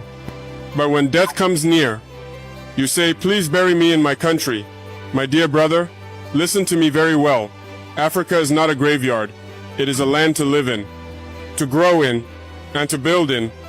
To the African community, let's support our own. Let's buy from African farmers, work with African hands, invest in African talents. We must stop waiting for help. We must help each other. From Cape Town to Cairo, from Dakar to Djibouti, we are one family. Divided, we are weak, but united, we are unstoppable. Africa does not lack brains. It does not lack ideas. It does not lack courage. What Africa needs is unity. Real unity, not in speeches, but in action. We must trade with each other, teach each other, defend each other, and love each other. I am not perfect. I am not a prophet. I am just a man who refuses to see his people suffer in silence. If they try to kill me for speaking the truth, let them try. But the voice of truth will not die. I do not fear death. I fear watching Africa sleep while others build empires on our backs. Let the world know this. Africa is awake. We are rising, not to beg, not to borrow, but to build, with our hands, with our minds, with our hearts. The journey is long, but the time is now. May Allah protect our people, and may the spirit of Africa never fade. Thank you so much. I salute you. Salute you. No. Salute you now. You okay? Salute you. Okoma. Yes, but okay. Umuchukwu Kabiama. Achịkọtawa go n'abalị a. Ntị na-anụ ya na background. Yotago. So defend the mandate.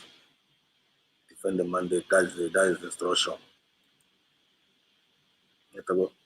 Defend the mandate. That is the instruction. And meanwhile, on your blah, this officer no for now by no for no.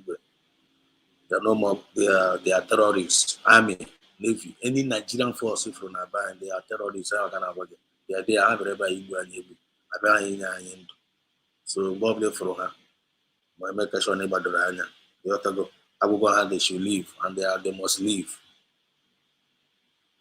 They must leave.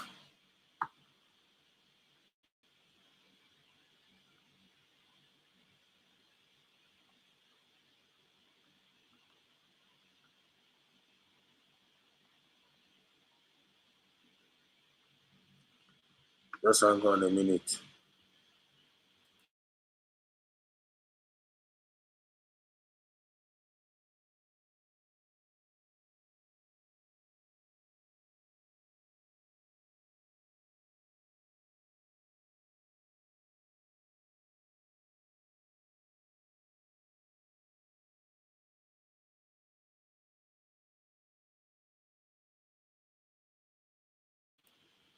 So you have to go my point. So the only thing not there now, you must get this information very, very clear and run with it. Make sure you deliver it to our people. And when is any army, police, army, no line now, they not there legally. And not there illegally. And they are representing terrorists. So probably for a game pocha. I believe you weapon go. It's a go game pocha. And they have to go I will shut the army and they must leave. I want them information. Secondly, defend the mandate. This Biafra movement F5 for Nakata now with the mandate. Or not like I play a role there and keep us. And anybody that don't want to play that role, one happen now goes to the role. When ambassadors they get on now. You talk my point. Okay. Our system no ever I don't even know. So you're welcome. May welcome one and the only DJ Glitters, the militants. Unife. It's been watching that good now. And my voice coming out clear. Can I hear you? Are you there? Yes, Mazi. Can you hear me? Oh, then voice got put the clear. Right. Okay. You're welcome. Thank you. Thank you, Mazi. Okay. Right, Mazi. You said a whole lot of stuff that made a whole lot of sense. Also, ekuchazi all this right one. I know saying the thing. When I hear na, and when he na some well, I know how this guy, Traore, when I strike him heavenly. Because I will go one time I came across somebody talking about Aneku that Aneku United States of Aneku United Africa Unite Aneku Nandi Africa Unite and then I want to know oku Biafra na actually go wine a country back Aneku unite the whole Africa. So when that comment a lot of stuff kind of a lot of stuff now bad in my thoughts. Because here no nature or who he copying him does on a we are with the 10. You understand? It's not about copying other people. Oh, they did it, let's do it. Oh, they should be they're being shady on us. Let us also find a way of also take out ourselves and try to build our own. I question how we hear question is inbuilt where put that before we can do this Yes, unification. You feel me? Because here now Ndocha nwere one language, ilanya Spanish kita. A lot of people na Europe, na so Spain. Give kwandi na so French. Make it self make wo gi one Africa self na so French.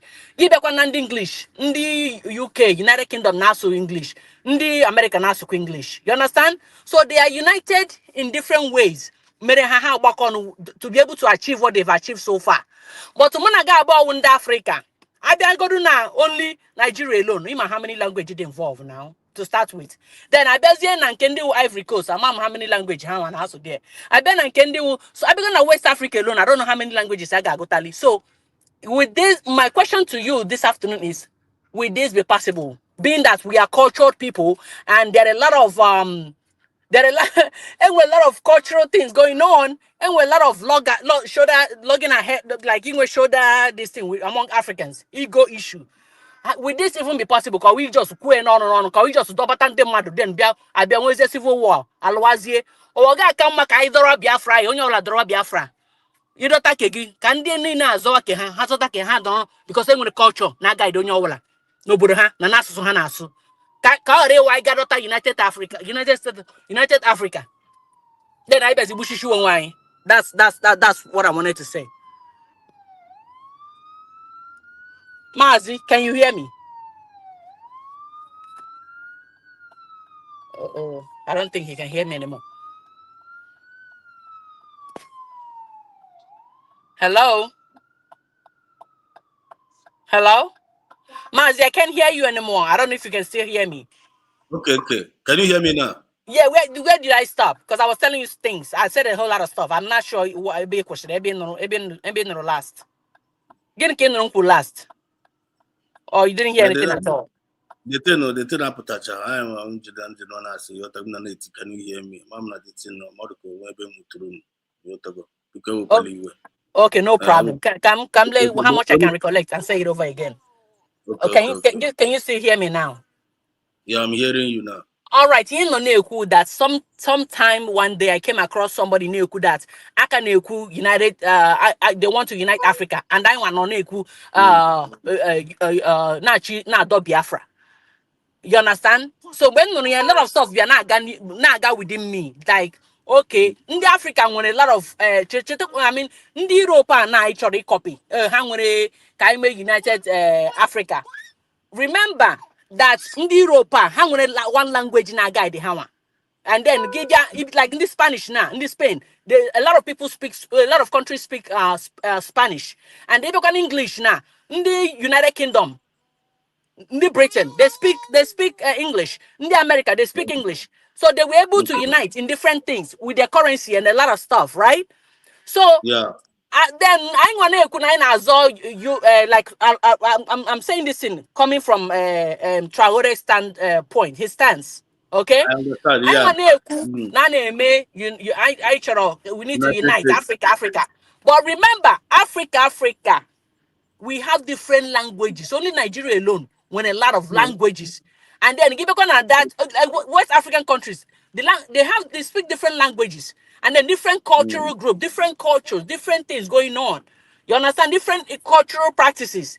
So I hope that this United Africa we have with it now.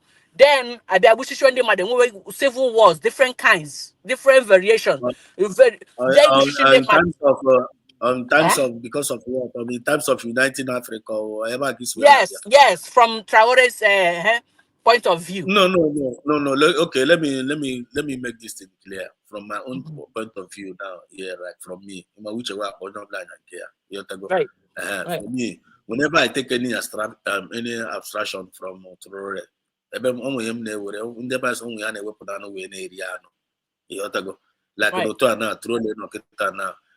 only represent his people, right? He's representing his people, right? Right. And then we have something in common, like in terms of fighting to lay our hands in our resources to make sure that no Buddha or something like in common, of which we may achieve. Am I talking my point? At least at the end of the day, they were able to finish the race. And I got lazy. I'm in charge of the economy now. I'm in charge of their resources. And I want to make Biafra because I say here to put their way. I our hands now in resources. We are fighting towards that. So that inspiration I for me push people to webe can achieve. As no ndeba no when your can that inspiration I push them to achieve that MR. I want to give you ginger like them. We want to put that in now. Do you get my point now? Right. But overall something like kind of actually men Africa got ready together. No. That one will take ages now. You have to go. Charity begins at home now. As time one has on Biafra, now in a fight now, what are we going to do to make sure that we lay our hand in our resources just like Ibrahim Traore did? I don't know if I'm making a point here.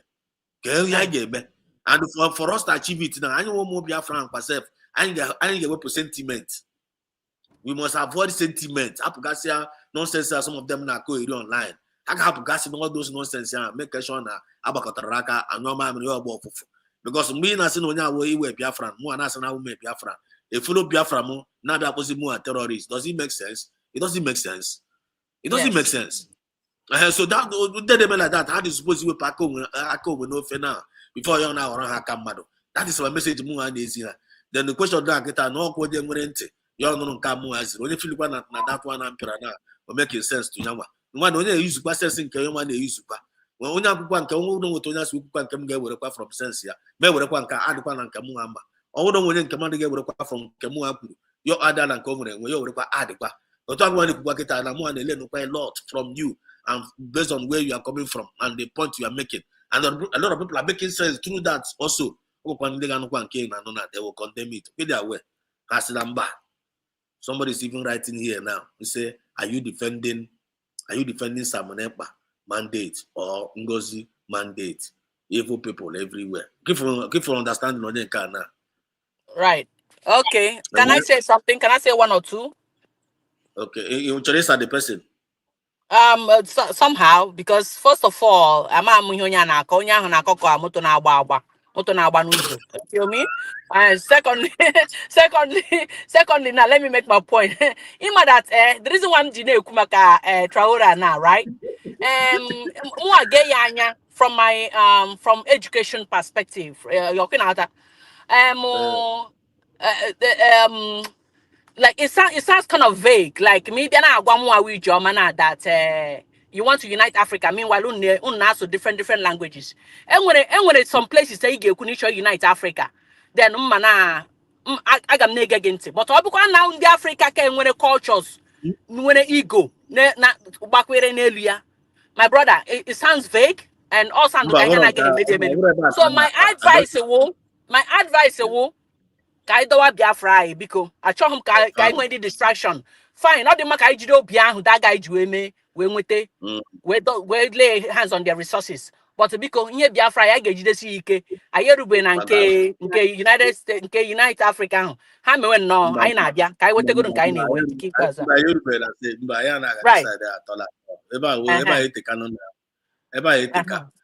United Africa only mean like kind of charity begins at home. Yotago. All charity begins at home. Momo Biafra is a part of Africa. Pakoma Gono. Nde Senegal, you are part of Africa. Pakomu no. Congo, you are part of Africa. Pakomu no. Lay hand on your resources. I am united now. Yotago. Munde Ghana, Pakono no. Make a show with a good leader. Lay hand on your resources and organize yourself. That is the unity. All of my unity in racial one and Bana Kono Diaka or Chineke yourself. No man, no wonder their language that time. I'm not confused. Only you mean that one now. You have to go. All charity begins at home now, kind of. You feel me? Right. And well, I want to go the guy already. And yes, and the person not gonna the comment on alcohol back on issue. First of all, what I just said was my own thought. What has that got to do with Simon defending Simon Ekpa's mandate? It has nothing to do with that. So keep your nonsense right up to yourself. No. I hear preach. I bakashun kete. One nunu kuo amam ko poverty ko we kwensu bad spirit unu mere inherit from afọ nunu. Kunu jeme like that. One nunu kuo kete. I don't know why. Ya na gonna reason. Madu kuo give reason na ihe onya na-ekwu. Don't jump n'elu isi onya ahụ. Give the call in you. Ndị ara. Obi akwu unu. Enu mechu unu. Mad people everywhere. Militant just well. Well, thank you so much. Well, until now, what you have a look at drum. We now we there here. Now we there here. All going on about no somebody. Please, please hang on. Our sister Divine Precious is on stage, so I'm welcoming her in. Okay, do I exit? I should exit now? No. You don't need to exist. You don't need Okay. to exit. All right. I'm just welcoming. All right. Our sister, can you hear our sister? Can you hear me? You are muted. Unmute yourself.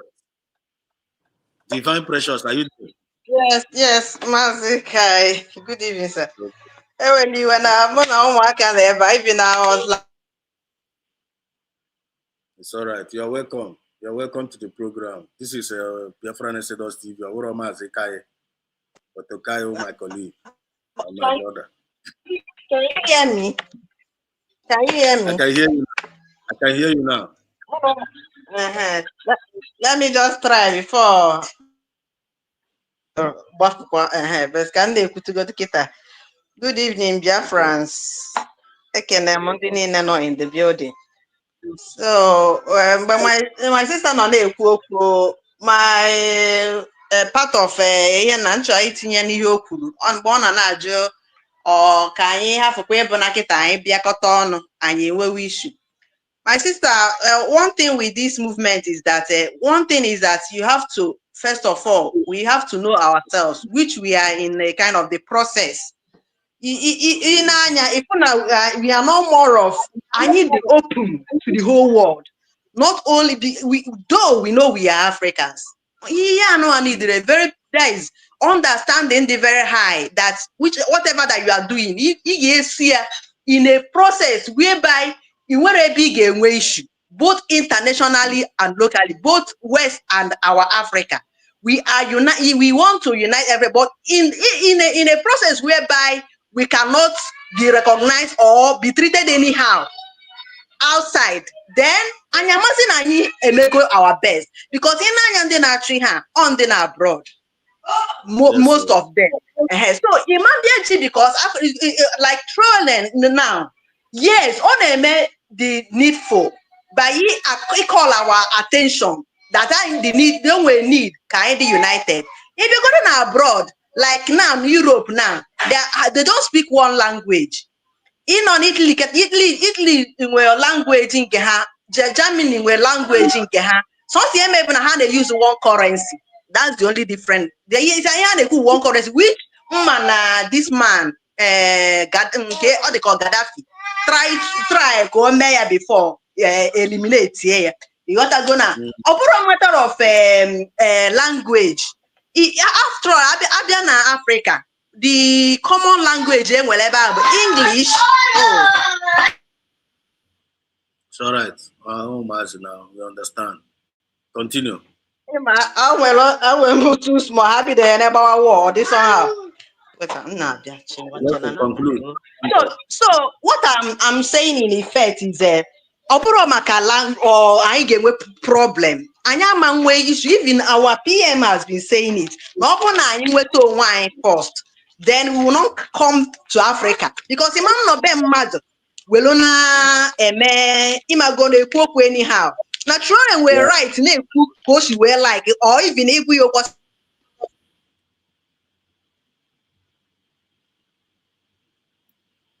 The network. PM not in the house or not in the land. I can't even wish and one way. If we battle open a ground. I'm sorry, maybe my brother can because I was on trial. I'm sorry for that.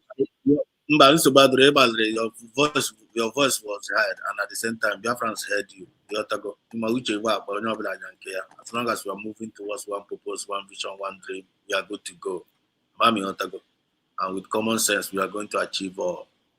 So thank you so much for your wonderful submission and making yourself available even in the midst of children everywhere, but you still was able to deliver something. Chukuna Goziegi, my sister. There we go. DJ Glitters, are you still there? Hello?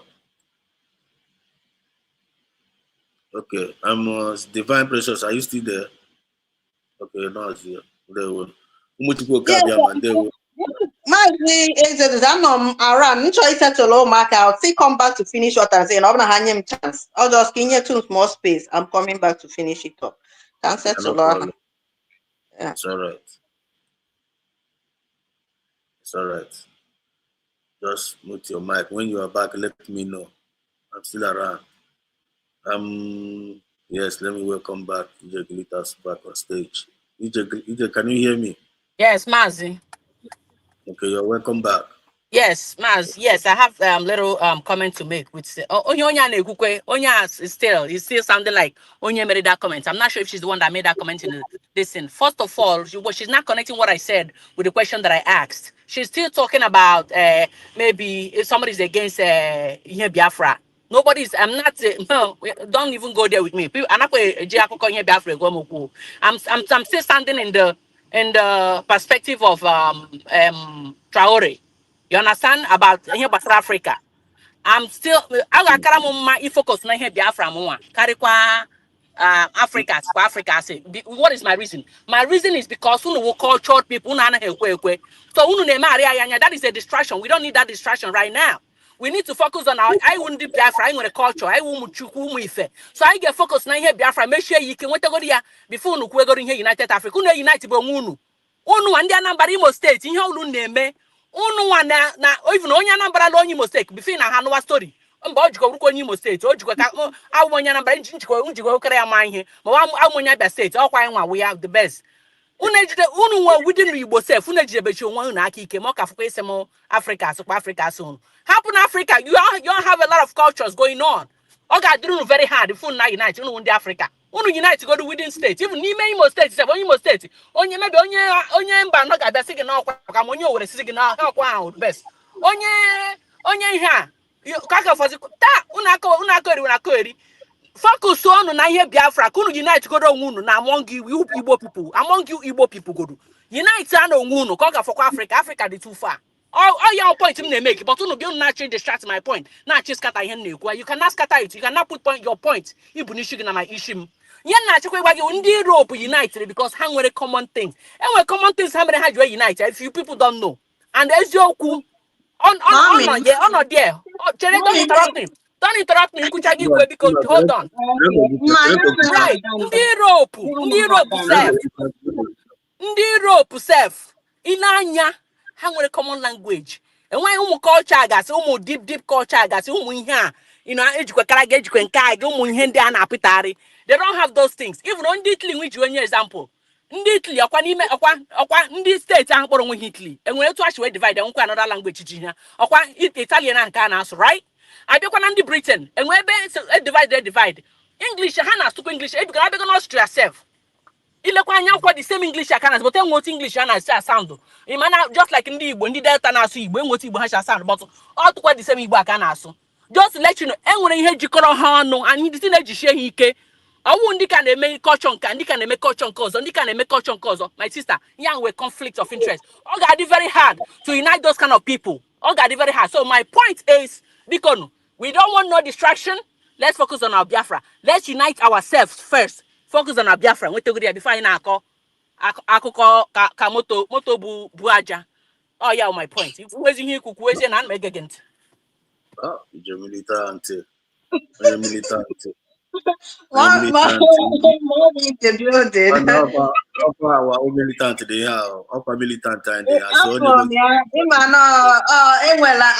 Strong women all over the world. Sometimes or dịka ha na-aba mba or na ha aghọtaghị ihe a na-ekwu aghọtara ebe isi abịa now this what I'm trying to say in effect is that anyị na-carry ihe a all round even though if we go to our DPM ọ dị ekwu okwu ihe gbasara Africa that is ọ dịka mana ọ bụghị na ọ support ha Africa ihe dị n'ihe a just like she's saying you all the right in your ị ga-enwetagodo onwe before ịpụta ịzọwa onye ọzọ ịghọta ị ga-azọtagodo onwe before ịzọwa Thank you. I mean, no, can no more here because na I 100%. But when ka ihe si wee gbapụta kịta bịa kwuo okwu United Africa ma unite begodi yourself. Na Traore na-ekwu nwa okwu na bụ na already in his own land Odigo united with his people. Right. Oge emigo the ground. O wee nwezi ike ikwuwezi maka ndị ọzọ. So anyị nwa ka ga-again our own ground before anyị enwe ike ikwuwekwu Africa too. Ịghọta. So ihe na-ekwu dị n'anya kama na ihe m na-ekwu bụ na we will not say not impossible because of a lot of languages or cultures in our land. Now that side, how I'm seeing it in that side, when the time comes, because before any country ekwuwe maka ndị ọzọ, ị ga-ekwugodu maka onwe gị, ị ga-recognize go to yourself, you gain all your own ground. This surrounded, it covered with your own area before it was there to other countries. Then culture and yes, we have a lot, not unlike abroad. And with limitations of culture and all because how they united, where united, so mana every good thing will start from a 1,000 miles start with a step. The encouragement of positive encouragement. Now one day, even because my joy in Africa na truth. The bind. So now when we begin to unify ourselves, culture, because I the wise. If I'm like a Muslim now, what do you have to do with him? No, you do your own in your own way. I do my own in my own way. Yes, I ain't trying to both. And in this man, if you don't know Muslim, but what that support to killings and all these evil, I say I force so the key when key choro. Manema Haman like in basket with Oka. Carlos na country or again bana oburu ya ka choketa na of development if you go well foresight for his people. So my dear mommy ihe no na-ekwu in effect bụ mama sorry so ihe no na-ekwu in effect bụ na ihe na-eme uche our leader the very 100% intact with what they are doing because in the go to our leader Nnamdi Kanu, our PM and our DPM now have focus on what they are doing. Even though somebody we can a fear of the na DPM na America now or no heart risk or no man be about what na Africa ka unite or we can defend no. We are carrying everybody along, but we are not we will not be controlled by anybody. I ain't get kind of just that kind of thing. Like a time where recent party group party how we know you are just like hey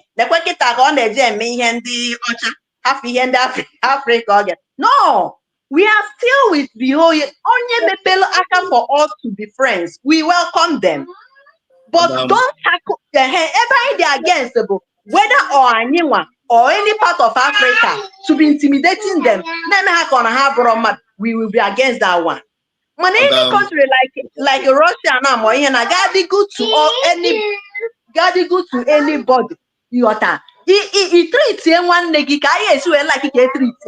we will welcome you. After all, this America now, because of some people making a kind of we are not begging anybody or we are not mediocres. So if you want to trash us, we will try. Be important. That's why at the issue. Our DPM duration had go for her as a terrorist, but they bashed them. Because only the wise gamma condition I'm not it. Often in a support time, you will regret it in time to come because we have all it takes to make you relevant. My high well. So onye na-aghọta ha nwere ike na-afọta ya azị na ndị ka gasị ekwu ya online country ọ aghọta ha because mgbe ihe ga ha ebido mewe na onye ọbụla ofuwe onye ọbụla n'anya ege na ọ ga-abụ for the last of it otu national unify all the nation of the world ha na-amata ndị anyị bụ ọ na-edo anya anyị batazie ebe anyị kịta nọrọ na own bido develop we just like this Burkina Faso now before you know it anyị amara our way. Mommy, is anybody talking? Is anybody talking? Nobody's talking. Oh, okay, so anyị batazie now bido build our nation. If na ọ ga-adị very easy onye ọbụla mind area ya anyị bụ ndị Africa eziokwu na anyị nwere a lot of languages, cultures and a lot of problem. Ihe ọmaji wee problem bụ na onye ọbụla nwere ihe in his land kama problem bụ na ha enwere ozi access to develop it. If na you got chikota so that women need their attention. So chikota run up so that women free can still come back. But you're making a very vital, great point here. Are you still there? My brother, I'm very sorry. I have sometimes I don't like it, but I like it. But I can run up by saying we are on the right track. We are on the right track, both internationally and locally, because we are not against any part of Africa or Nanya Sohoni Hane. Come on, mistake in the mother nemebo. May your time, you know, on the field, Marcus, on your ball. Iki one of enough, if Banyeba, he make a mistake. Mano Macanino got taking out for everything, but yet, now about the ball, now only made the movement. How my name? And at the end of everything now, if you get full reason to praise them, and in fact, if you know that Chideke the Jackie will choose him, open over here, open anyhow human being, and make it mistake, more he make it in our land, in our choosing a chupanokwa. Mana because no akatibu dini ha. If una any nature no mistake, iye nature full reason ige ju if una ihabo the best way to handle this condition and we are seeing everything playing out very soon. It will be all right. And I ain't any we're joining it. Thank you very much. Well, thank you so much, one. 100%. I'm telling you, by the words of our mouth, you are justified. And by the words of our mouth, you are condemned. Biafrans have heard you. Sister, if you are EJ, are you still there? Anomia watching again. Did you have anything to add up to what she said? She's on the okru the thing how it is. But we are differences. I want the different with in our faces and the things we the way we process information. Is exactly what it is. We're not money on the same thing. We are for the same thing. We are for the same purpose, okay? But pick juru. I here today, Chigeji weho. In regards to basara culture and that. Because such konyola na ebuko no obi na umu ihe chuga kwa anyị nwa Biafra umu ihe chuga anyị nwa from Nigeria wo ọkwa umu ihe culture no umu ihe religion na agasiga ọkwa umu ihe ndị chugacha anyị nwa wo Biafra ji chọ inoro nwa anyị also we were big and huge part of it. So religion na Jimmy egwu is a man who instituted this religion n'ime anyị iji we separate anyị and divide us. And then ihe gbasakwa culture I believe kwa na otu chukwu si we ka anyị and onwe nye ga-emarili ya. And all culture we hear go through madu. We hear menegigi we ditch and ibegi.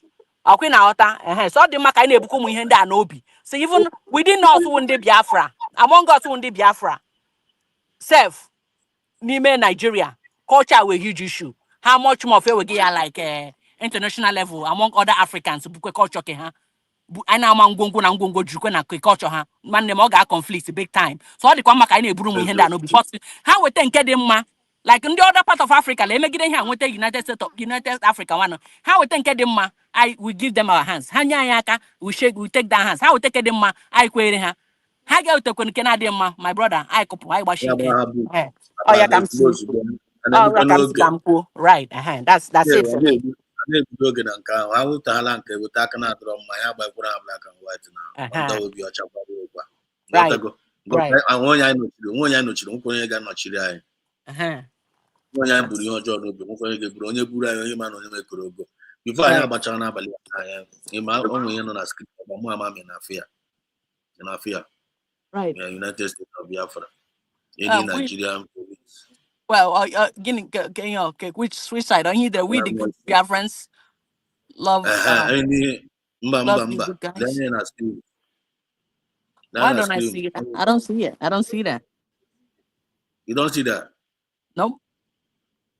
Wow. Okay, let me read it out from here. Now. Right. Any Nigeria, this is a word from COS to Biafrans. That's from K drop all the marks there. Then I actually got out. Right. Any Nigerian police, military, or all right, security. can see that. One right. Okay, you want to read it out from there? All right. It says any Nigerian police, military, or security forces occupying the 40 United States of Biafra territory is a terrorist and an enemy of the state. That's from Deputy Prime Minister, Madam Odabeze. All right. Address to Biafra. So what is your take on that? By so saying or by so written, Makandi na-eme ya accuse na onwe ihe ọ na-arụ ma enwe ihe ọ na-ekwu ma ọ na-atụ ụjọ. Enwe onye ga-ahụ ọgụ ga-agbakwuru ọgwụ ọnwụ na ihe ọgụ gị gbakwuru so ma otu esi ede ihe ọ na-ede. Onye ọbụla hụrụ ihe o dere na ị ga-asị m na ọ na-atụ ụjọ ma ị ga-asị m na ọ naghị arụ ọrụ o kwesịrị ịrụ. Ihe a na o dere means a lot. Asụkwu ya taa ọ ga-eji wee de novel. So ha nwa maka ndị iro na-ekwu na enwe ihe ọ na-eme lekwe ihe ọ na-eme ihe odogi ya onye niile ga-ahụ ya eluigwe na ala na-ahụ ihe a and again ndị a na-ekwukwanụ anaghị agwala ha anaghị anụ anaghị agwala ha anaghị anụ o were ọwụ ihe niile anyị mere ka anyị ga na-abịa gwa ha ihe anyị mere ha chọọ ha nọrọ there if they like they should stay there ihe ga-eme ha ọwụhụ mmọnwụ ọ ga na-eme ha life and direct so we don't have much the statement o kwuru onwe ya I'm telling you, sometimes ọ na-adịkọ maka a na-ede maka ndị na-ekwu na enwe ihe ọ na-ede ma enwe ihe ọ na-eme ma ọ na-atụ ụjọ ka ghara ịbịa nwụrụ ya o dekwele ya unu nwana unu ga-edelika na o dekwere ya ka unu wee fụkwa she's doing something right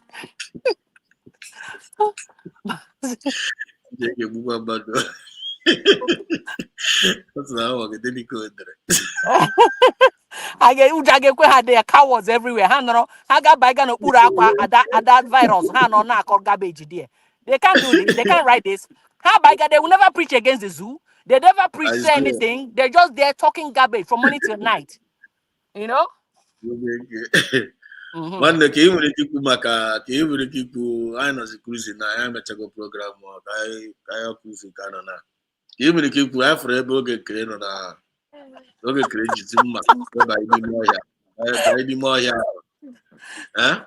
banye n'ime ọhịa na-asị n'ọkwa amụzi nọ sị na amụzi nke ọ na-achọ amụzi nọ n'Afrịka a na-asị onye dị ya oge kere also na-achọ gịnị ọ chọ na ọ ga-ogbuli anyị na ọ na-edewe ahụ na Amazon for us to believe that ọ nọ na Amazon ọ nọ na Amazon yiri jide mma jide the machete a na-use na Africa ihe ahụ hardcore machete a na-use na village ya maka o ji jide nọ n'ime ahịa na-egbu nkwụ ahịhịa nkwụ ọ ga-enye ewu nọ n'ụlọ ya nọ dị na-asa anyị na ọ nọ na Amazon ka anyị dewe na ahụ na ọ nọ na Amazon forest na America ka ọ na-ebe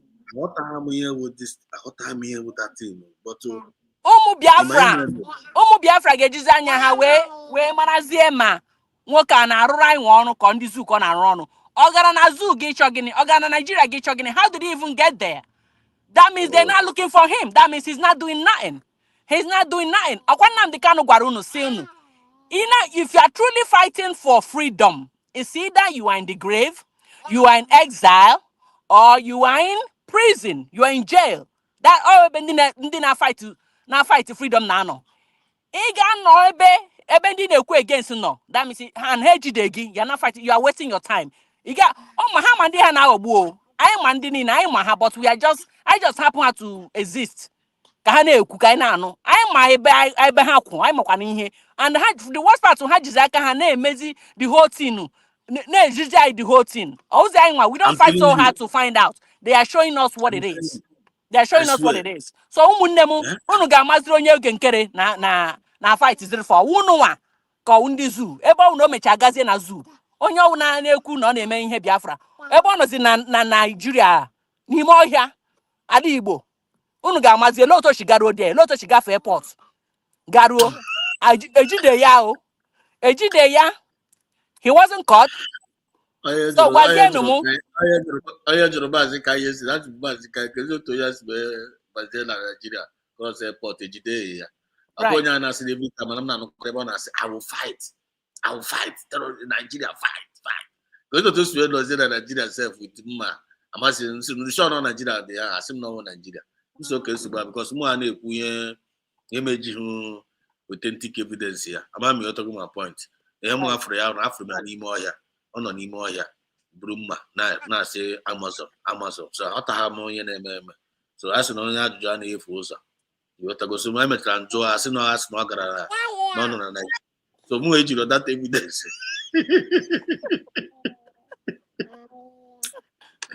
wala utosiwe ga Nigeria wala agbe ma idea Ọ kunu wee hụ na ọ kunu wee hụ. O wetu Chineke si abụghị ike ka anyị wee na-ahụ. So you can't tell me you are fighting for Biafra. Ga airport to Nigeria, gafe ejide. Meanwhile, ndị a na-emefucha billions of dollars looking for somebody in another country to go now fighting for Biafra ka ha wee jide, which means the person ha na-ejide na akwụ ụgwọ is doing something, is holding them. Ebe ọ na-afụ ha ụfụ. So you are like a cheap garbage. Enwe ihe eji ga-eme. So you can go in and out of the zoo. They don't care about you because they know who you are. You feel me? But ndị nke na-enwe ihe a na-eme na-deceive onwe ha. I mean, ndị ke nwere ihe a na-eme, they spend a whole lot of money to hold them. You know, Maazị Nnamdi Kanu ọ gwara unu. So it's either you are in exile, in jail, or you are dead. Isi na-eme ihe freedom anụ a. Ọ ya wụ ebe ihe anyị ji wee jide ha nke ikpeazụ a. So oge nke ya mewe, ọ for ndị ka believe na ya na. Ndị ka believe ndị ahụ sef I don't know what to tell them. People who still believe in him, I don't know what to tell them, honestly. You know, their sanity. I question their sanity, honestly. Ndị ka believe na that virus, adasabo, adadi ọramma. Na oge nkere group, na Chiamaka Jere. Ndị ahụ, their sanity, something is wrong somewhere. Right. Seriously. Thank you so much, my sister. Thank you so much, Glitters. Thank you so much, what's it called? Precious. Yeah. Divine Precious. Divine Precious. Thank you so much for joining in the studio, for your wonderful contribution within the awesome and all the well noted and well observed. Make a very vital point there.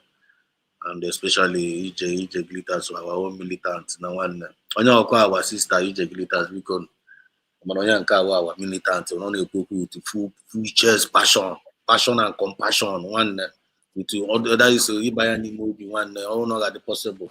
All these enemies of Biafra, all 400 itself. The bag not chance, but only let you where was.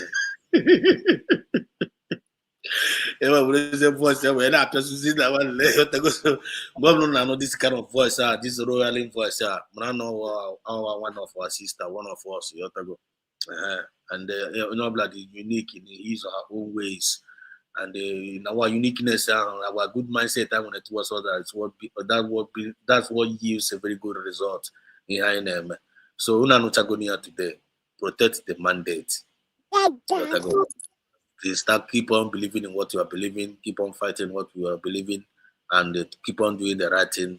You get the right result at the right time. You understand what I mean? Don't allow anybody to discourage you in a good way. You understand? Charity begins at home. I get books of Paco. I want to chat Paco. I lay our hand in my resources. Pacocha will die on. Then I always will go our neighboring nations and that is the way to go. So Chukuna goes in and nobody get down to me and Abali. Didn't know each other comment session.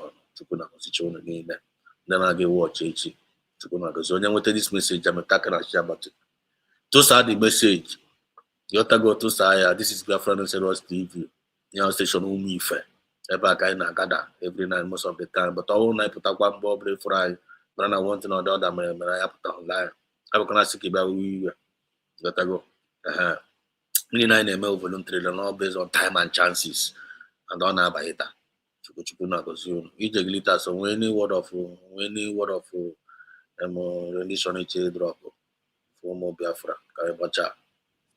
Mazi, much. We should still believe in what we are doing. We must get there. We must get there. So we should still believe the awareness continues. We have a long way to go. So bikonu, they're very consistent. That's what matters. Now we make it bikonu, let's have the same spirit from beginning to the end. Well, good night, Biafrans. I love you all. God bless. See you tomorrow. I love you all. Chukwu gozie unu niile. Ndewo. Nwanne m.